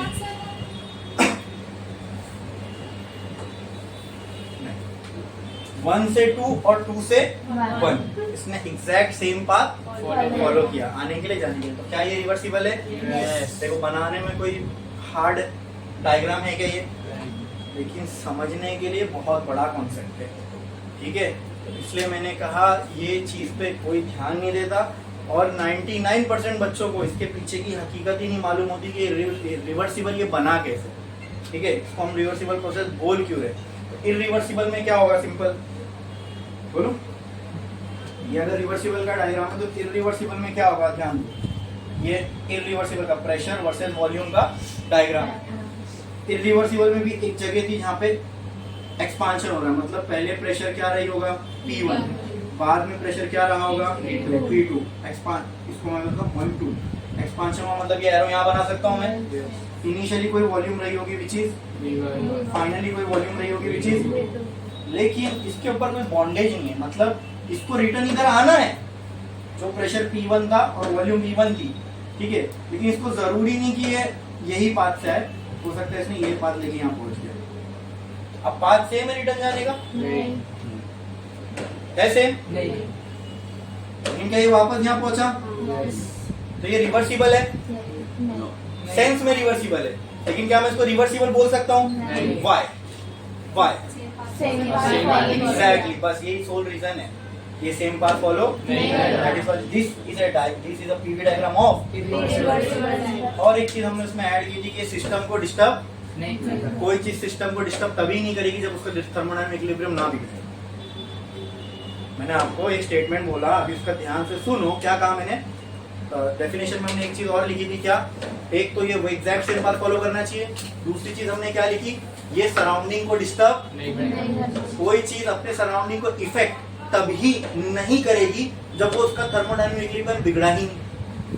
अरे भाई यहाँ पे कुछ गड़बड़ी नहीं हुई तो बाजू वाला यहाँ देखने आएगा क्या? तो ये सिस्टम पहले वाला वही था ना, इतना स्लो सुम में अपना काम कर रहा है, किसी को मालूम ही नहीं पड़ा, डिस्टर्ब ही नहीं कर रहा। समझ लो इसके आसपास अगर कुछ होगा उसको बनेगी नहीं अंदर क्या हो रहा है। Also it should not affect the surrounding ना, ये भी तो डेफिनेशन में है ना। तो सिंपल सी बात है, वो ऑटोमेटिक हो जाएगा। कब? जब सिस्टम थर्मोडायनेमिक इक्विलिब्रियम को अटेन करते हुए। फिर वही कहानी, अगर वो करना है तो क्वासी-स्टैटिक अपनाओ, और वो करना है तो स्लो हो जाएगा। खत्म, सब जुड़े हुए एक दूसरे से। सिस्टम को इफेक्ट, आसपास के सराउंडिंग को इफेक्ट नहीं होना है तो उसके लिए क्या करना पड़ेगा? फिर से थर्मोडायनामिक इक्विलिब्रियम में सिस्टम को रह के चलना पड़ेगा। क्या वो हो रहा है? तो इसीलिए सराउंडिंग डिस्टर्ब, मतलब system will not effect its surrounding. क्यों? क्योंकि ये 1 से जब 2 पे आ रहा है तो भी थर्मोडायनामिक इक्विलिब्रियम अटेन करते हुए आ रहा है, और 2 से 1 पे जा रहा है तो भी थर्मोडायनामिक इक्विलिब्रियम अटेन करते हुए। आसपास वालों को मालूम ही नहीं अंदर क्या हो रहा है, इसने कब आगे बढ़ा, कब आगे बढ़ा, वो इतना स्लो हो रहा है। आई बात समझ में कि it does not effect it's. तो ये भी क्यों हुआ? क्योंकि वो थर्मोडायनामिक इक्विलिब्रियम अटेन करते हुए आ रहा था। आई बात समझ में? इसको रिवर्सिबल क्यों बोल रहे हैं? 2 रीजन की वजह से। एक, इसने एग्जैक्ट सेम पाथ फॉलो किया। दूसरा, ये अपने आसपास के सराउंडिंग को इफेक्ट। और वो दोनों ही चीज अचीव होने के लिए इसको क्या करना पड़ेगा? बहुत छोटा स्टेप लेके आना पड़ेगा। ये तभी हो सकता है जब बहुत सारे थर्मोडायनामिक इक्विलिब्रियम यहाँ पे अचीव होते रहे। समझ में आया? क्लियर है? समझा? इसके ऊपर ऐसी कोई बॉन्डेज नहीं, ठीक है। इसकी वजह से सराउंडिंग इफेक्ट होगा। ये कब होगा? जब ये फटाफट होने लगेगा, ठीक है। ये प्रोसेस बहुत फटाफट हो, मतलब ये जो पिस्टन है, मान लो ये इतना तो धक से इसको यहाँ से पीछे से पुश किया हमने, बहुत आगे चला गया। ये थर्मोडायनामिक इक्विलिब्रियम झट से बिगड़ गया ना, सडनली पूरा तहस नहस, अंदर गैस पूरी डिस्टर्ब हो गई, पूरा इक्विलिब्रियम डिस्टर्ब कर दिया हमने, ठीक है। सडनली किए तो जाहिर सी बात है आजू बाजू हो सकता है वहां पे फ्रिक्शन की वजह से हीट प्रोड्यूस हुई और हीट सराउंडिंग में चली गई। हाँ, तो इक्विलिब्रियम डिस्टर्ब हो गया ना हमारा। क्यों? क्योंकि ये थोड़ा सा, ये उससे बहुत फास्ट प्रोसेस है, ठीक है। ये तुम बिना कोई चीज घाई में आसपास गड़बड़ किए बगैर नहीं कर सकते, यही समझ लो, ठीक है। ये फास्ट प्रोसेस है तो ये होते वक्त सराउंडिंग पे कुछ ना कुछ इफेक्ट होगा। इसको थर्मोडायनामिक इक्विलिब्रियम मेंटेन करते हुए जाने की जरूरत नहीं है, ठीक है। ये चाहिए, ये भी इनिशियल स्टेट पे जा सकता है, ये लेकिन ये इसके ऊपर कोई बॉन्डेज है कि एग्जैक्ट सेम पाथ फॉलो करे? नहीं। सराउंडिंग को डिस्टर्ब ना करे? नहीं। तो जाहिर सी बात है जब ये फास्ट होगा तो ना तो ये थर्मोडायनामिक इक्विलिब्रियम मेंटेन कर पाएगा, और क्योंकि जब ये थर्मोडायनामिक इक्विलिब्रियम मेंटेन नहीं कर पा रहा है तो ये अपने आसपास के सराउंडिंग को इफेक्ट करेगा। अरे बोलो, समझा कि नहीं समझा? रिवर्सिबल प्रोसेस और इरिवर्सिबल प्रोसेस एकदम क्लियरली समझ में आ गया। ये डायग्राम कोई मुश्किल है? कोई भी तीसरी चौथी का बच्चा भी इसको बना सकता है, ठीक है। लेकिन इस डायग्राम को समझने के पीछे जो कॉन्सेप्ट है, ठीक है, ठीक है, वो आपको मेरे अलावा कोई नहीं समझा सकता, ठीक है। जैसे अभी अपने अभी यहाँ बैठ के समझे, इतना टाइम दिया। अच्छा, क्यों नहीं? क्योंकि इसके लिए जो अपने को टाइम चाहिए, ठीक है। अब बोलो, अब ये मैंने इतना डिटेल में डीप में समझाया, वापस से ये चीज इतनी डिटेल डीप में हो सकती है क्या? नहीं हो सकती, हो ही नहीं सकती, इम्पॉसिबल है, ठीक है। ये है बहुत ही इंपॉर्टेंट चीज, थर्मोडायनामिक के लिए बहुत इंपॉर्टेंट चीज है, ठीक है। मालूम होना हमको जरूरी था। क्या सबको अच्छे से समझ में आया? क्लियर है? इसमें किसी को कोई डाउट है? पक्का पक्का पक्का पक्का बोलो बोलो बोलो बोलो, कोई डाउट है किसी को? एकदम अच्छे से समझ में आया? क्लियर है? रिवर्सिबल प्रोसेस में क्या होता है? सेम पाथ सिस्टम अगर एक्सपांड हुआ और कॉम्प्रेस हुआ तो 1 से 2 पे जो पाथ फॉलो करके आया उस वही पाथ से उसको रिटर्न जाना है, क्लियर है। और आसपास के सराउंडिंग को इफेक्ट नहीं। ये कब होगा? जब वो थर्मोडायनामिक इक्विलिब्रियम अटेन करते हुए आएगा और जाएगा, बट उस चक्कर में प्रोसेस क्या हो जाएगा? स्लो, ठीक है। ये इतना डिटेल और डीप में कोई टेक्स्ट बुक बता ही नहीं सकती आपको, वो पेजेस ही नहीं अलाउ करेंगे इतना कंटेंट लिखने के लिए, और कोई पढ़ेगा भी नहीं, ठीक है। जब वो समझ में आ गया तो इसको समझना मुश्किल नहीं है। ये उसके मुकाबले इसको तो कोई बॉन्डेज नहीं है कि इसको थर्मोडायनामिक इक्विलिब्रियम अटेन करना है, बस वापस 1 पे जाना है, आपके चला गया। लेकिन वो सीधी सी जाहिर सी बात है, जब ये मैंने क्या किया, यहाँ पे 10 किलो का वेट था, डायरेक्ट हटाया, फिर 10 किलो डायरेक्ट रख दिया, वो ऊपर से अब से यहाँ पहुंच जाएगा, पूरा इक्विलिब्रियम डिस्टर्ब। जब भी होगा तो अपने सराउंडिंग को भी इफेक्ट करेगा।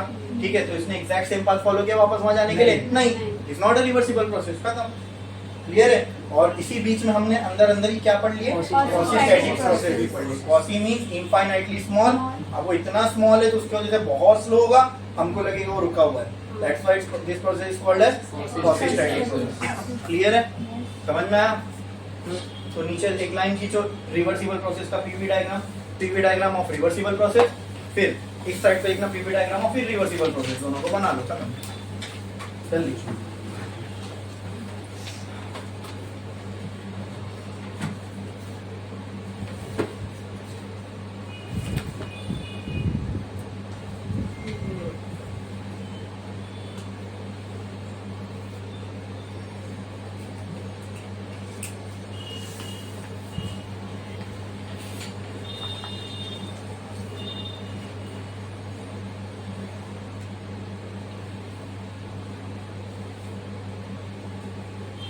जल्दी बनाओ फटाफट।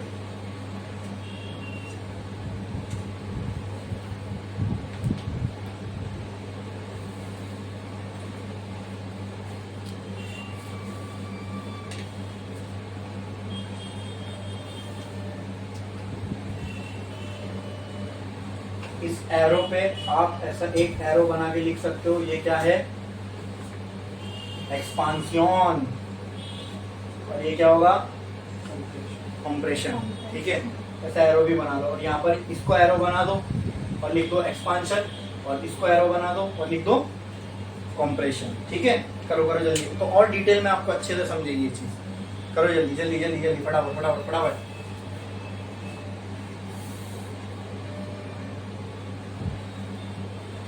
जल्दी करो, फास्ट फास्ट, जल्दी जल्दी।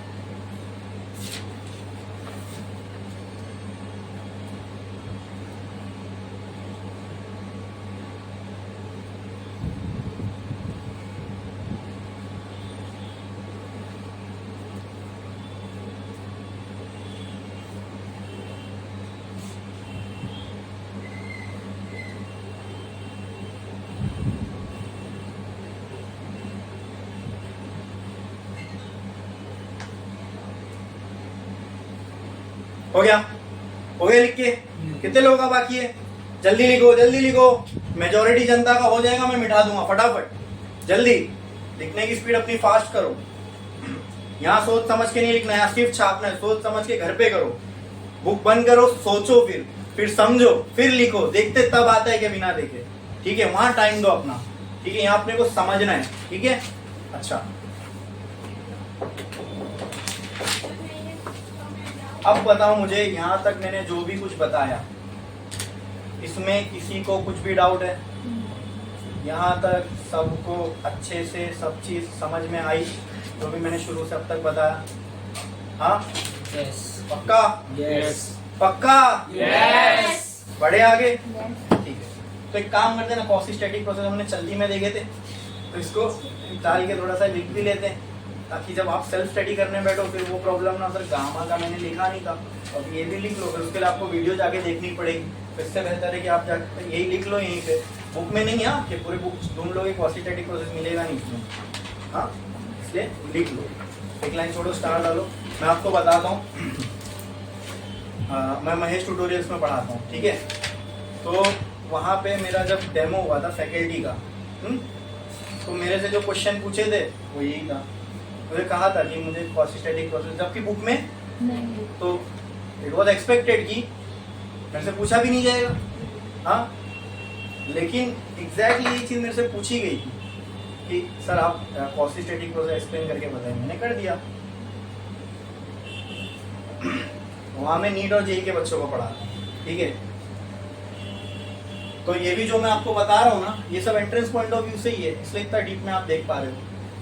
इसके ऊपर कोई भी क्वेश्चन आएगा ना, आपको फट से कर लोगे। ठीक है,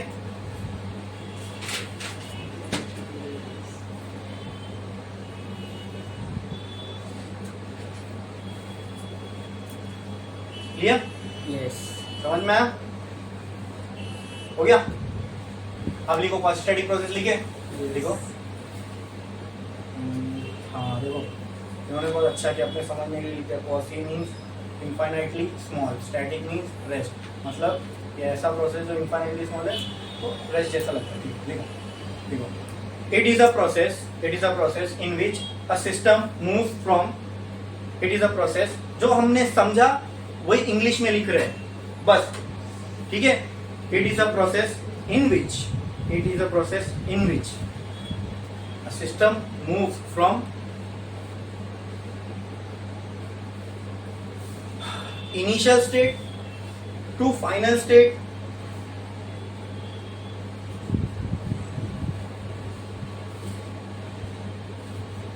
होता है। इसमें सिस्टम मूव होता है इनिशियल स्टेट से फाइनल स्टेट में। देखो यहाँ बना के बता रहा हूँ, इसका है PV diagram.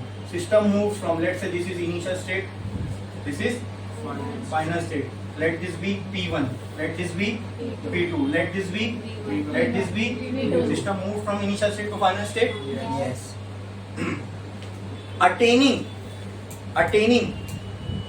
series of thermodynamic equilibrium in its path, attaining series of thermodynamic equilibrium in its path.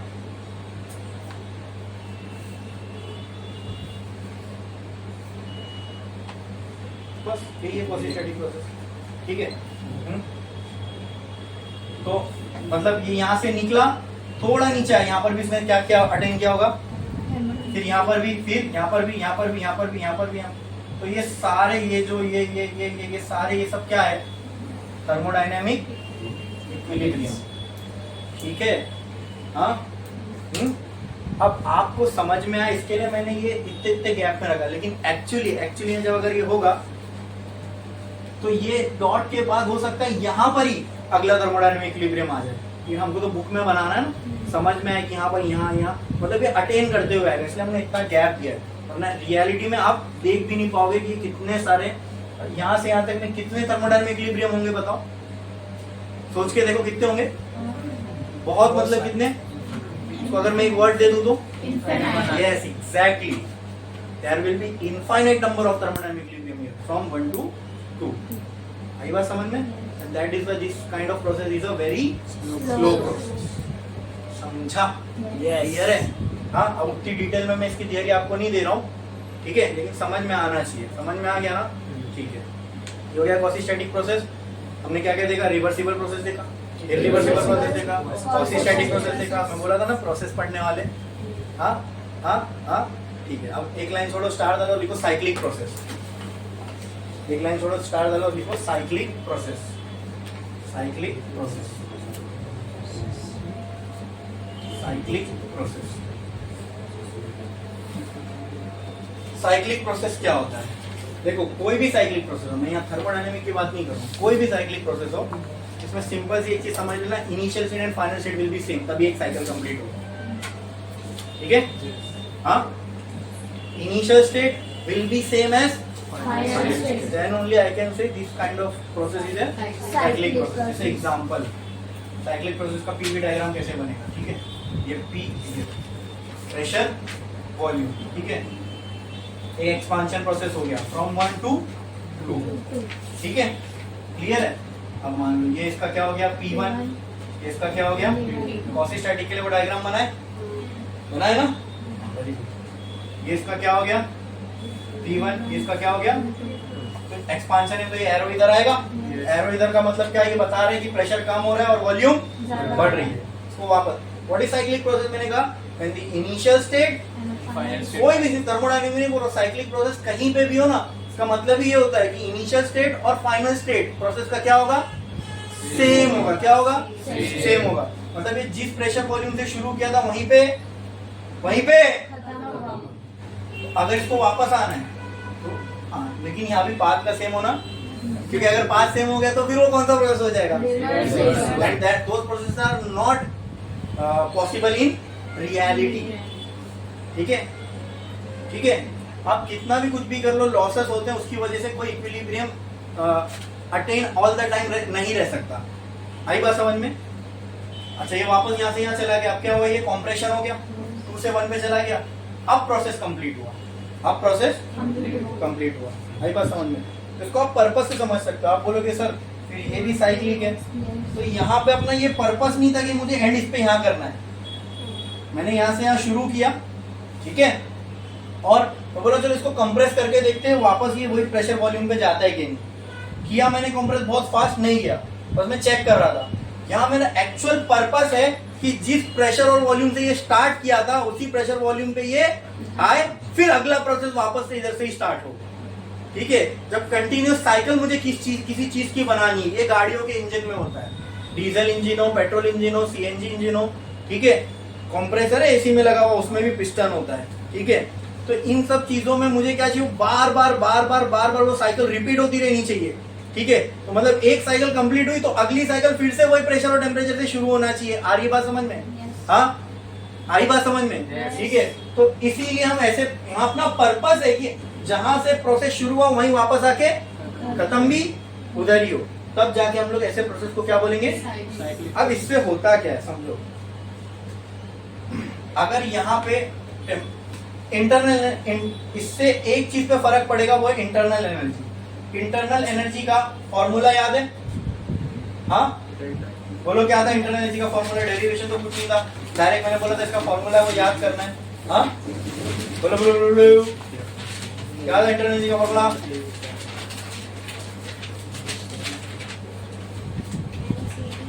Very good. NCV, very good very good very good, ठीक है। इंटरनल एनर्जी जो है दोस्तों, ये किस किस पे डिपेंड करती है? एन पे, ये तो एक कांस्टेंट है, मतलब इस पे डिपेंड करती है ऐसा बोल नहीं सकता मैं। सीवी ये भी एक कांस्टेंट है, मटेरियल के लिए कांस्टेंट होता है, इस पे भी डिपेंड नहीं करती है। मतलब क्या मैं बोल सकता हूँ इंटरनल एनर्जी डायरेक्टली डिपेंड करती है टेम्परेचर डिफरेंस पे, और हमारे लिए T2 क्या था? Final temperature. T1 क्या था? साइक्लिक प्रोसेस में फाइनल और इनिशियल क्या है? वही तो है, वही तो है। मतलब जो फाइनल टेम्परेचर होगा क्या वही इनिशियल भी होगा? तो अगर दो सेम चीज को माइनस करोगे तो आंसर क्या आएगा? जीरो। मतलब अगर ये जीरो तो ये पूरा टर्म जीरो। तो डेल्टा यू क्या हो जाएगा? जीरो। मतलब for a cyclic process internal energy is zero. Internal energy of the system will be zero. और क्यों जीरो? अरे सर फॉर्मूले से पूरा समझ लिया हम लोग ने, रट नहीं रहे, लॉजिकली अप्लाई करके देखे। इंटरनल एनर्जी का फॉर्मूला लिया, उसमें देखा इंटरनल एनर्जी डिपेंड किस पे करती है, तो समझ में आया फाइनल टेम्परेचर पे और यहाँ पे फाइनल भी वही है, इनिशियल भी वही है। मतलब मान लो इनिशियल टेम्परेचर था 100 और वापस से इधर आ गया तो फाइनल टेम्परेचर भी कितना होगा? 100 माइनस 100, दोनों वैल्यू अपने इधर रखा, आंसर क्या आएगा? Zero multiply anything will be zero. Delta U will be zero. अच्छा, तो इसके लिए क्या मैं ये क्लियरली बोल सकता हूँ कि for a cyclic process internal energy is zero. Internal energy is zero. Internal energy is zero. Now apply first law. First law of thermodynamics क्या है? फर्स्ट लॉ ऑफ थर्मोडायनेमिक्स मैंने बोला था, जब मैं बोलूं आपसे कि फर्स्ट लॉ ऑफ थर्मोडायनेमिक्स बताओ तो आप क्या बोलना चाहिए? कैसे है उसका फर्स्ट लॉ? वो तो स्टेटमेंट था, वो तो 8-9 में बोलते थे, वो बच्चों की चीज थी। मैं आपसे अब पूछूं तो फर्स्ट लॉ ऑफ थर्मोडायनेमिक्स बोलो तो आप क्या बोलोगे? Yes, very good. Internal energy plus Q is equals to internal energy plus work. ये क्यू आई मुंह पे, क्योंकि हमने समझे थे इसको अच्छे से, ठीक है।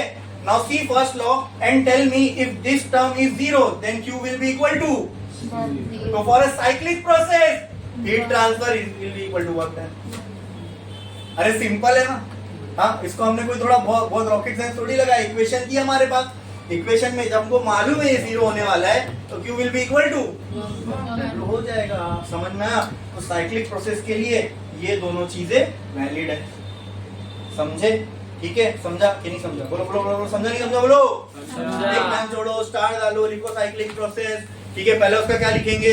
डेफिनेशन। तो मैं जो बोल रहा हूँ वो लिखो, a process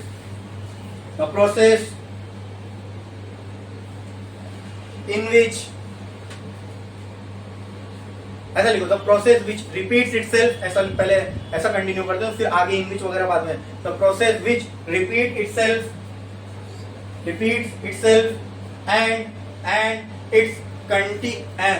and its initial state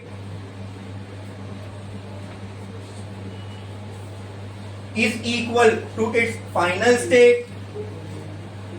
The process which repeat repeats itself and its initial state is equal to its final state. Such a process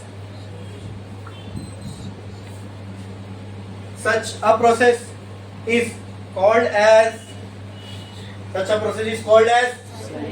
cyclic process. ठीक है, ठीक है. पीवी डायग्राम बनाओ साइक्लिक प्रोसेस का. इसमें क्या आप इसको एक्सपांशन इसको कंप्रेशन बोल सकते हो? बोल सकते हो? एरो बना के दिखा देना.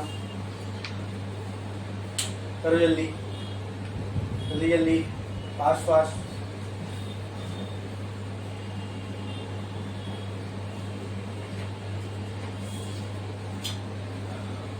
go जल्दी, फास्ट फास्ट.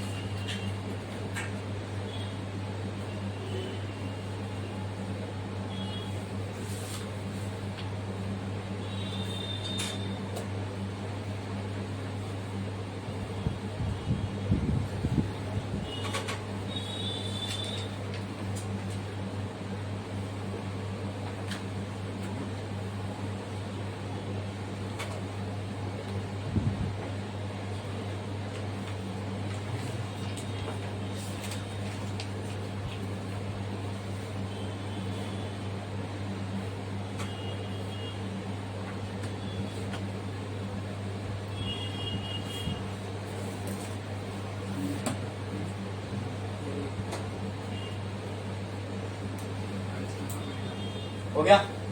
ठीक है. देखो, फॉर एक लाइन छोड़ो और स्टार डालो या एक पॉइंट लिखो. Point, first point. ठीक है, ये इसके लिए साइक्लिक प्रोसेस के लिए. For a cyclic process internal energy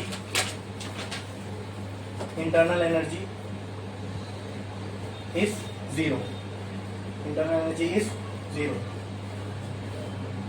यहाँ पे देखो मैं खाली ऐसा कर दे रहा हूँ. हियर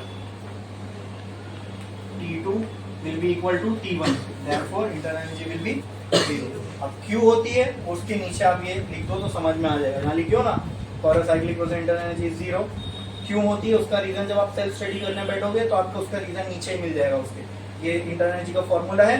यहाँ पे T2 T1 सेम है, इसलिए इंटरनल एनर्जी क्या हो गई? 0.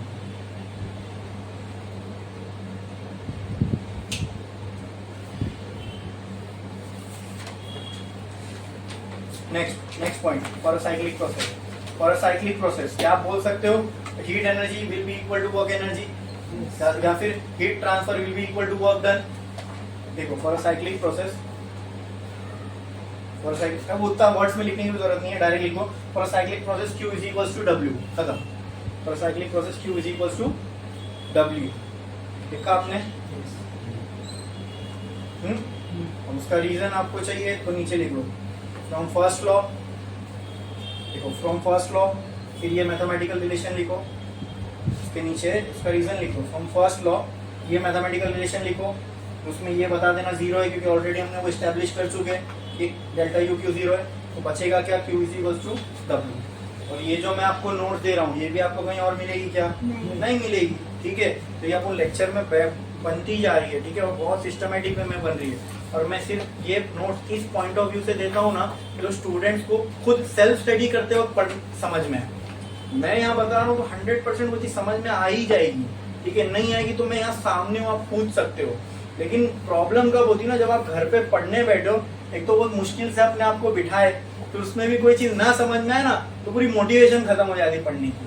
हाँ, तो ये नोट्स मैं वो ध्यान रख के देता हूँ कि उस पॉइंट ऑफ व्यू से देता हूँ कि जब आप खुद सेल्फ स्टडी करने बैठो ना तब भी कोई डाउट बाकी ना रहे. वो चीज उड़ गई हो दिमाग में तो उसके हर एक रीजन भी वहाँ पे मौजूद है. क्लियर है? फिर भी नहीं समझ में आया तो आपके पास वीडियोस है वो आप देख सकते हो. ठीक है, क्लियर है? समझे? इसमें किसी को कोई डाउट? साइक्लिक प्रोसेस हो गया. अब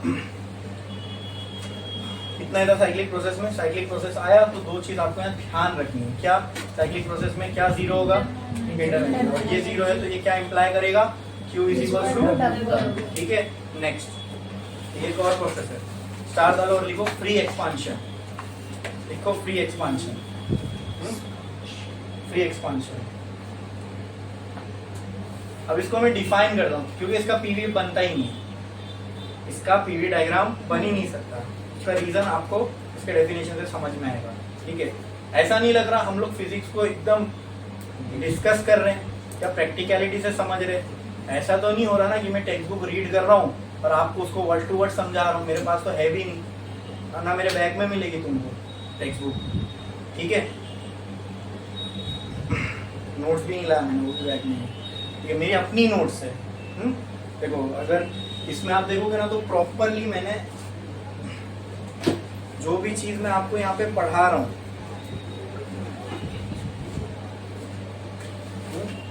ठीक है, थर्मोडायनेमिक्स, ठीक है, तो आपको जो भी चीज मैं यहाँ पढ़ा रहा हूँ ना, यहाँ सब मैंने मेरी अपनी हैंडराइटिंग में, उसको आप पढ़ोगे ना तो आपको ये हिंदी में व्हाट्सएप इंग्लिश होती है ना, उसमें लिखा हुआ मिलेगा, ये ऐसा हो रहा है, ये ऐसा हो रहा है, ऐसा हो रहा है, but is the best type of notes, ठीक है।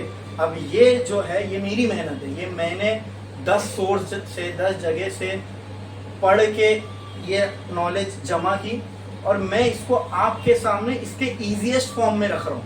जो भी टॉपिक आप यहाँ पढ़ रहे हो उसका जो इजीएस्ट फॉर्म है, जो आपके सबसे अच्छे से समझ में है, वो मैं आपके पास रख रहा हूँ, ठीक है। होना तो ये चाहिए था कि ये सारी चीजें जो मैं आपको बता दूं, फिर आप जाके इसको मतलब और अच्छे से समझने के लिए अपने तरीके से दूसरे सोर्स एक्सप्लोर करो, वहां समझो। नहीं, वो भी मेहनत आपके लिए किसने कर दी है?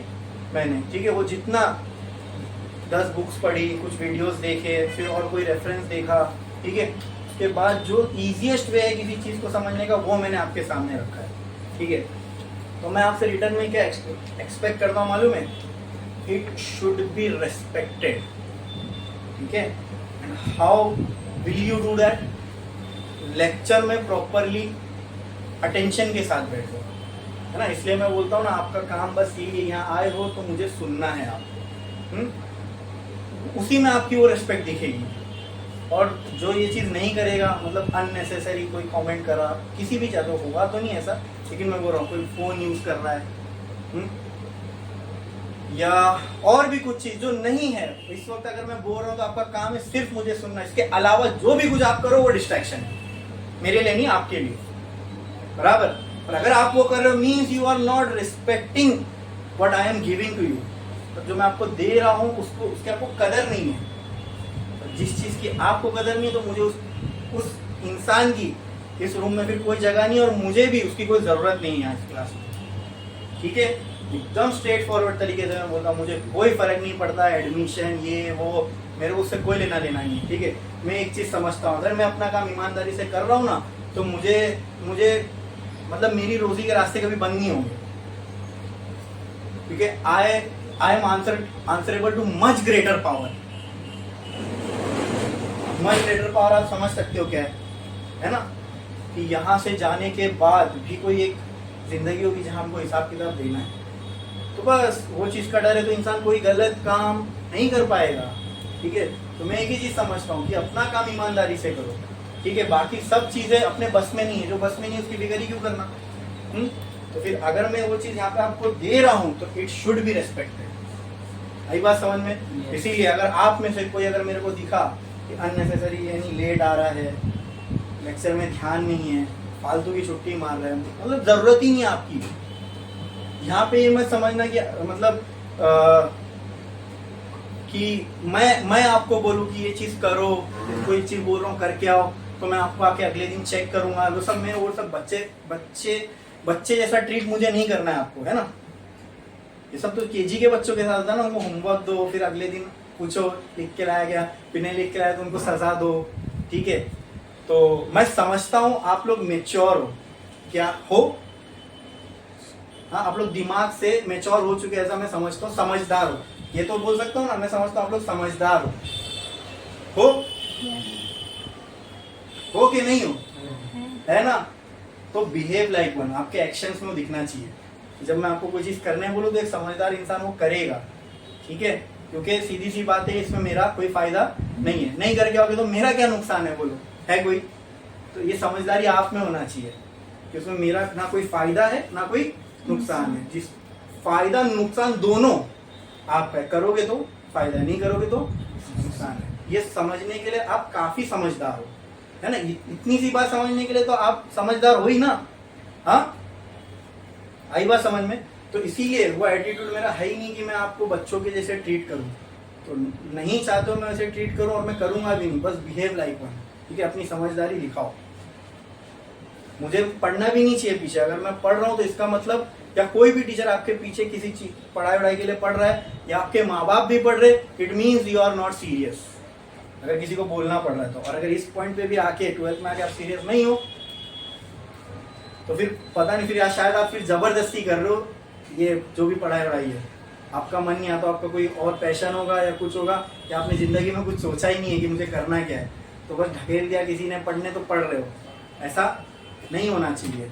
तो मैं क्या बोलता हूँ, सिंपल सी बात है, अभी हो ना 12th में, पढ़ाई में इंटरेस्ट हो नहीं हो, लेकिन हो ना तो कर क्या सकते हो, कुछ और कर नहीं सकते।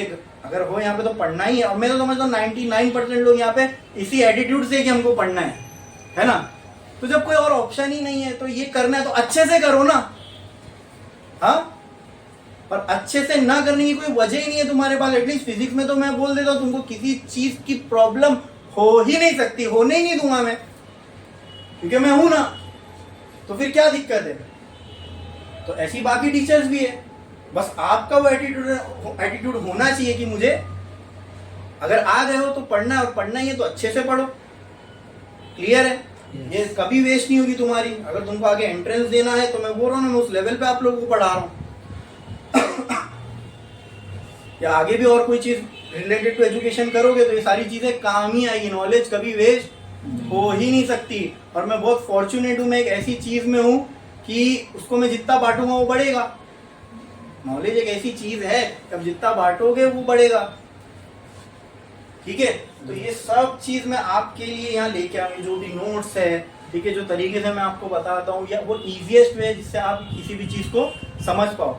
ठीक है। तो आपका काम है कि मुझे आप डिसअपॉइंट ना करो इस चीज में। ठीक है। वरना मैंने एक सिंपल बोला, अगर मुझे वो लगा, डिसरिस्पेक्ट लगी या डिसअपॉइंटमेंट लगा किसी चीज से, तो मुझे उस इंसान की यहाँ क्लास में जरूरत नहीं है। फिर मैं समझ जाऊँ कि आपको सीधा वो एटीट्यूड बता देगा आपका। क्लियर। ठीक है। और ये जो मैंने अभी कहा, ध्यान दो, अटेंशन दो, पढ़ो, ये वो, ये सब, ये किसके फायदे की बात कर रहा हूँ मैं, बोलो। अगर मैं मान लो ध्यान भी ना दूं, आप पे कुछ भी ना करूं, मैं तो मेरा काम करके जा रहा हूँ, मुझे जो यहाँ से मिलना है वो मुझे मिल के रहेगा, मेरे पैसे में 1 रुपए की कमी नहीं आएगी। हाँ, लेकिन इसमें नुकसान किसका होगा, आपका होएगा। तो ये इसलिए मैं कहता हूँ, ये मत समझो कि किसी को आपके ऊपर आके बैठ के कोई काम को बोलना पड़े करने के लिए।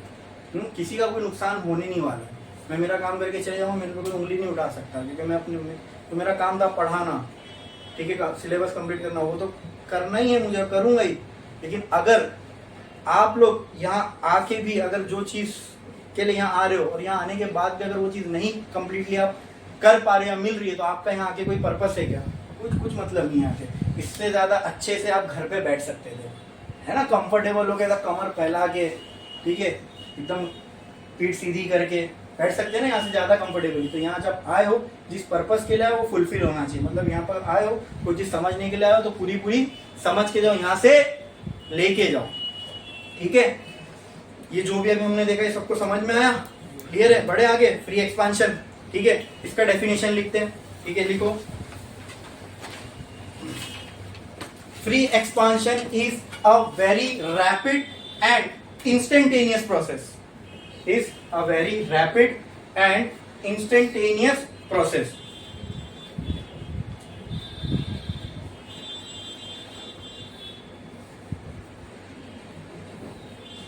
Is a very rapid and instantaneous process. No work is done on the system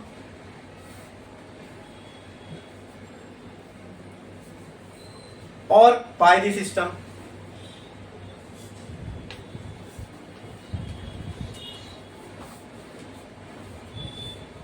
and no heat transfer takes place, and no heat transfer takes place, and no heat transfer takes place. देखो, free expansion क्या है मालूम है, नाम में उसके expansion मतलब volume, gas वगैरह कुछ होगी जो रिलीज होगी। ठीक है। अब इन प्रोसेसेस में क्या होता है ना, कोई सरफेस एक्सपांड, कोई सरफेस मूव नहीं होता। जब कोई सरफेस मूव नहीं हो रहा है, मतलब वहां पे डिस्प्लेसमेंट नहीं हो रहा है। जहाँ डिस्प्लेसमेंट नहीं हो रहा है वहां पे वर्क नहीं हो रहा है, खत्म। और हमने शुरू में लिखा है, देखो it is a very rapid and instantaneous का मतलब क्या होता, झट से फट से होने वाला प्रोसेस, एकदम फटाक से, ठीक है, विद इन नो टाइम ये प्रोसेस हो जाता है। जैसे गुब्बारे का फूटना, जैसे टायर का बर्स्ट होना, ठीक है, जैसे कोई रैपिड चीज आपने किसी में से फेंक के मारी, ऐसा कुछ भी, बहुत रैपिड प्रोसेस, इतना फास्ट कि हीट को रिलीज होने का टाइम ही ना मिले। आई बात समझ में?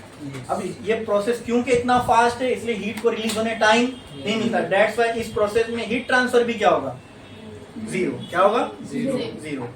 ठीक है, तो अगर ये जीरो है, ये जीरो है, तो ये भी जीरो ही होगा ना। इसके लिए हमको 3 बातें याद रखनी है। पहला अगर वो आपसे पूछे क्यों इसका हीट ट्रांसफर जीरो है, because it is a very rapid process, there is no time so that heat can be released or dissipated, ये इसका रीजन है। Q जीरो हो गया, Q मतलब ये वाला Q, हीट वाला Q जीरो। ठीक है, नेक्स्ट वर्क क्यों जीरो है, क्योंकि यहाँ पे कोई चीज एक्सपांड या कंप्रेस नहीं हो रही है, यहाँ पे कोई मूवमेंट नहीं हो रहा फिजिकल सरफेस का। ठीक है, जब कोई चीज का डिस्प्लेसमेंट ही नहीं हुआ तो वर्क हुआ क्या, इसलिए वर्क भी जीरो है। अब लगा दो यहाँ फर्स्ट लॉ क्या कहता है, Q is equal to internal energy plus work. अगर Q भी जीरो, वर्क भी जीरो, तो इंटरनल एनर्जी भी क्या होगी, जीरो ही होगी। समझा कि नहीं समझा? फ्री एक्सपांशन सबसे पहली चीज, फ्री एक्सपांशन के क्या आनी चाहिए दिमाग में, इट इज अ, अगर ये रैपिड है तो ये क्या इंप्लाई करता है, यहाँ पे हीट को टाइम ही नहीं मिलेगा ट्रांसफर होने, बराबर। चलो लिख लेते हैं, एक लाइन छोड़ो, स्टार डालो।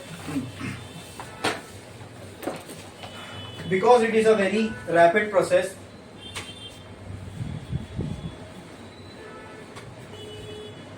there is no time for heat to be released. Because it is a very rapid process, there is no time for heat to be released. Therefore, capital Q equal to 0, खत्म पहला। Therefore, capital Q is equals to 0 to be released. Therefore, capital Q is equals to 0. ठीक है, उसको डब्बे में लिखो, डब्बे में डालो कैपिटल Q इक्वल टू 0 को। Second point, there is no displacement of any surface. There is no displacement of any surface in free expansion. There is no displacement of any surface in free expansion. Therefore, W is equals to, अरे भाई देखो, work का formula होता है force into displacement. Displacement करने के लिए कुछ है ही नहीं, मतलब x क्या है, जीरो। जब x जीरो है तो वर्क भी क्या हो जाएगा, ये zero multiply by anything is zero. ठीक है, चाहिए तो ये लिख सकते हो, W equal to F into x को एरो डाल के जीरो लिखो और W इक्वल टू जीरो, ऐसा कर दो। ठीक है, समझ में आया? क्लियर? ठीक है, next third point, by first law of thermodynamics लिखो। बाय फर्स्ट लॉ क्या बोलोगे? By first law of thermodynamics इधर लिखता हूं मैं, Q is equal to delta U plus W। ठीक है, W को इधर फेंको तो क्या हो जाएगा, Q minus W is equal to delta U। ये भी जीरो, तो zero minus zero, therefore delta U will be equal to zero. या तो इससे अच्छा इसको ऐसा करो, डेल्टा U को एक तरफ रखो, W माइनस Q बराबर, ये भी zero, zero minus zero is zero, therefore delta U is also zero. मतलब इसके लिए इंटरनल एनर्जी भी क्या रहेगी, जीरो। लिख दो वो फर्स्ट लॉ। उसके बाद ये लिखो, लिखे हुआ, समझा सबको? समझा नहीं ब्रो? यस और नो? यस।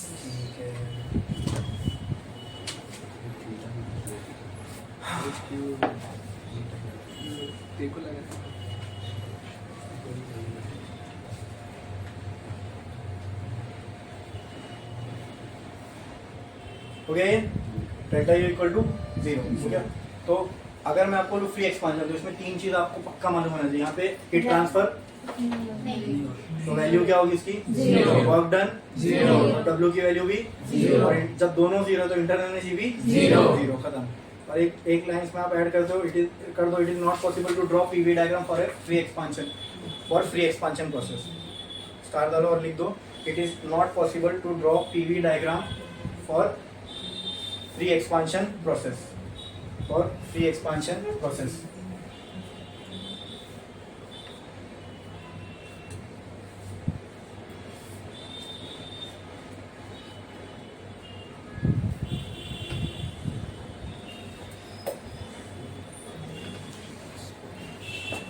लिखा आपने?